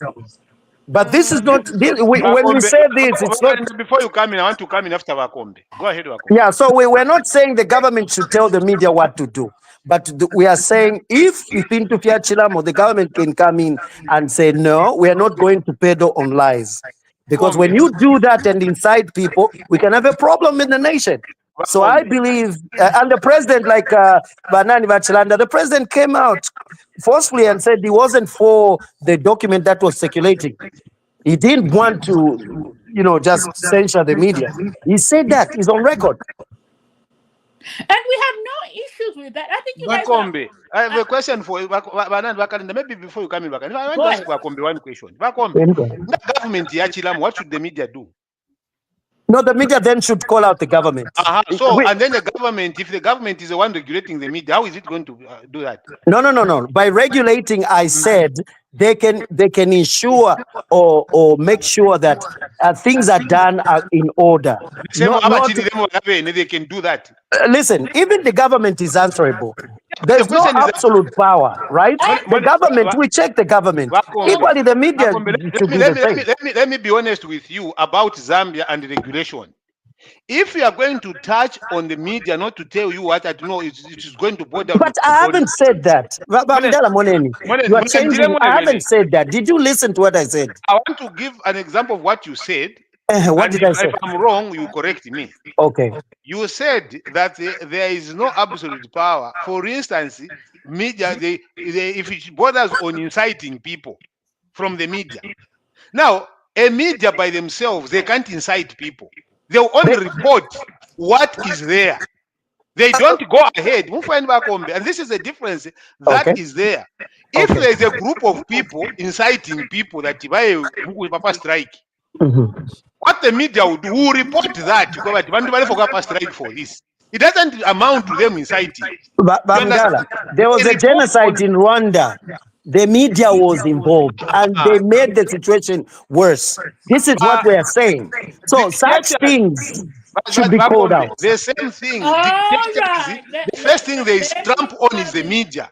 When a person starts playing around with the media, he is a dictator. This was my rant. We cannot allow that person to happen like that. This was my rant. Maybe you missed what I said. I didn't say the government comes in. Go ahead. This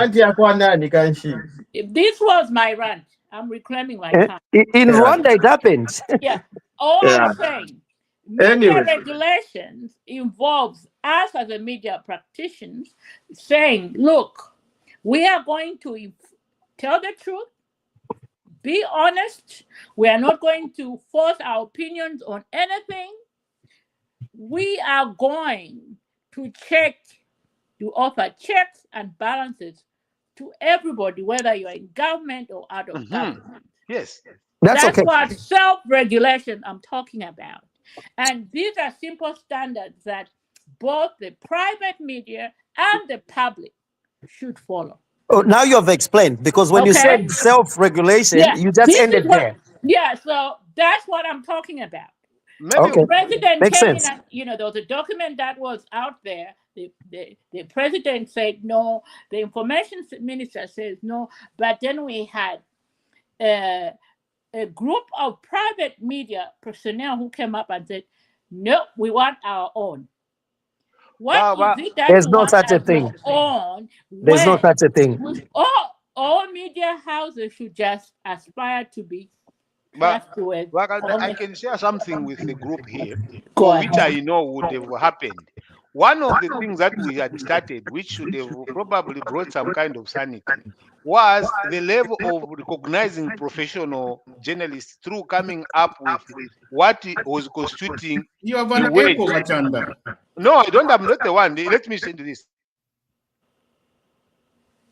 Hello? Nimwevo.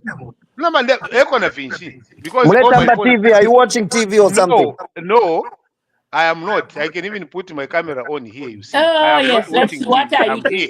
Here. Tumone number.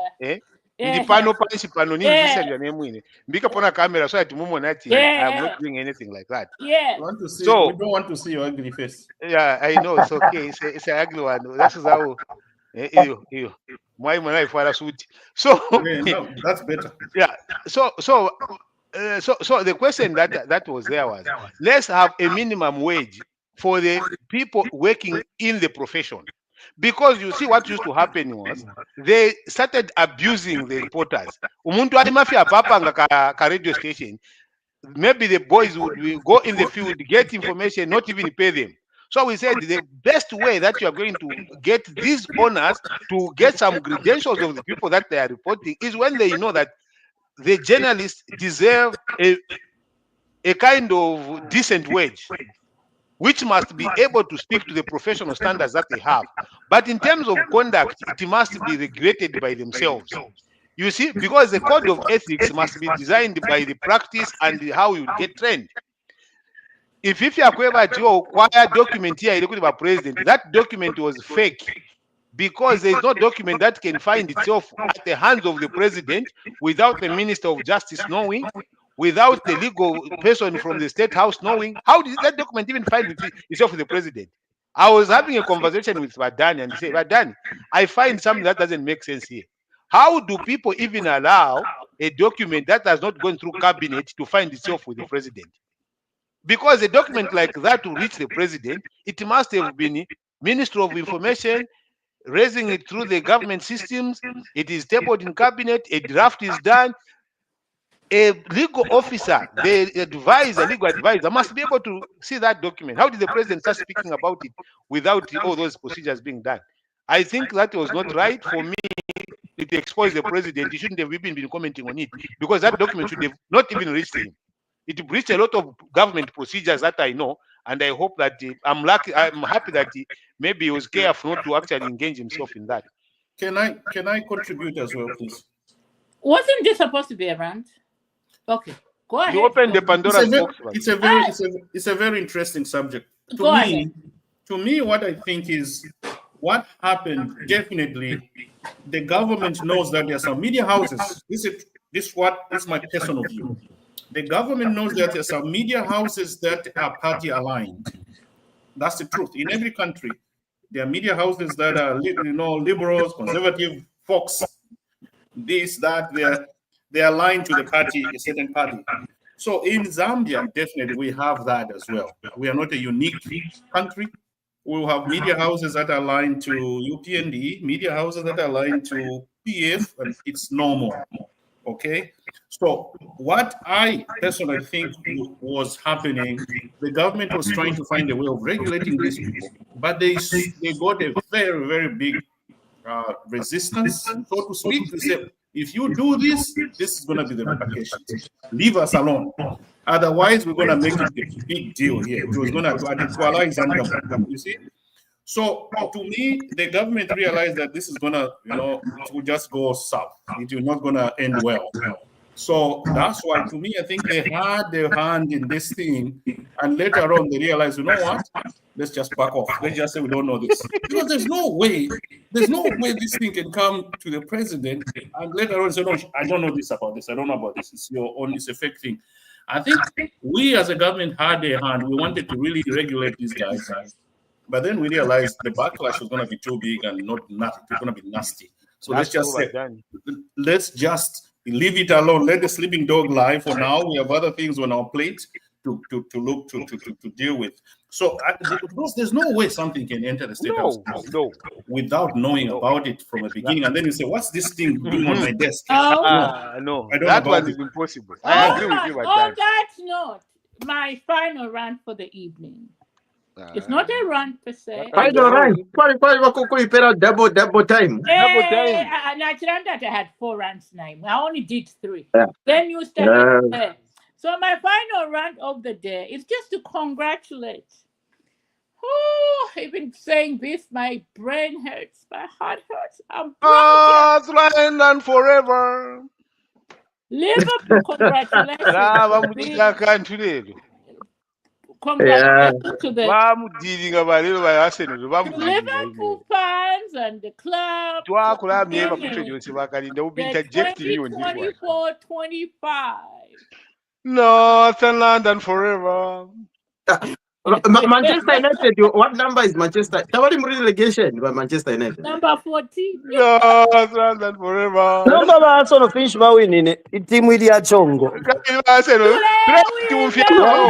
They are the best losers in the history of the EPL. Johnson number 2.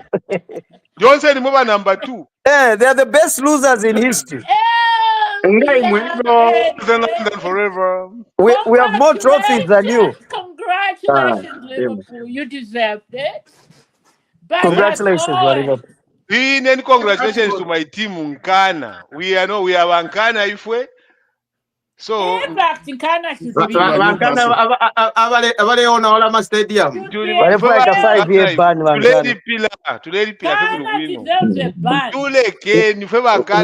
Is that the first time that is not acceptable. It's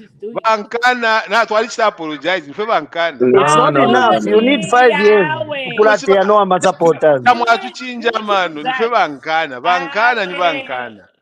So stadium. They were selling the seats on the market. That's being unruly. That's being unruly. We apologize. On the street. They were selling them. But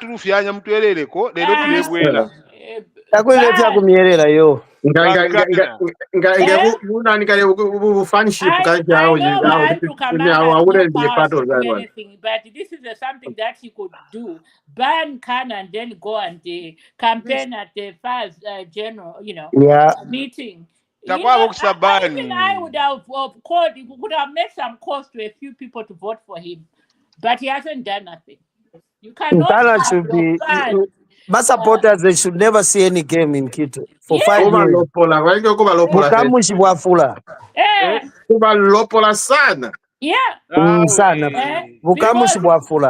Next time, put it back out now. Let's we were.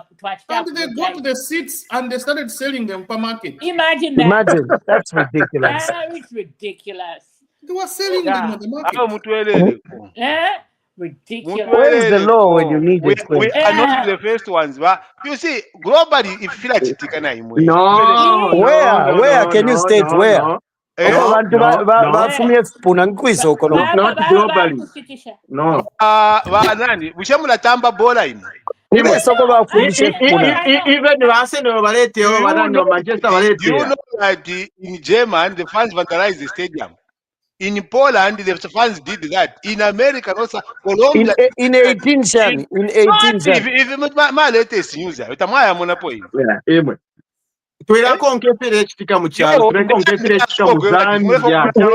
to set you as examples so that we should not accept that. Apologize.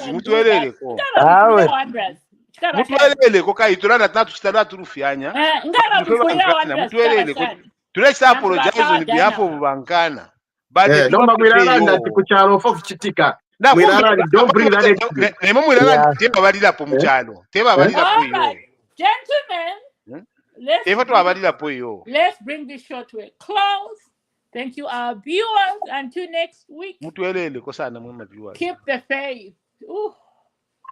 Let me end this broadcast, Fanny.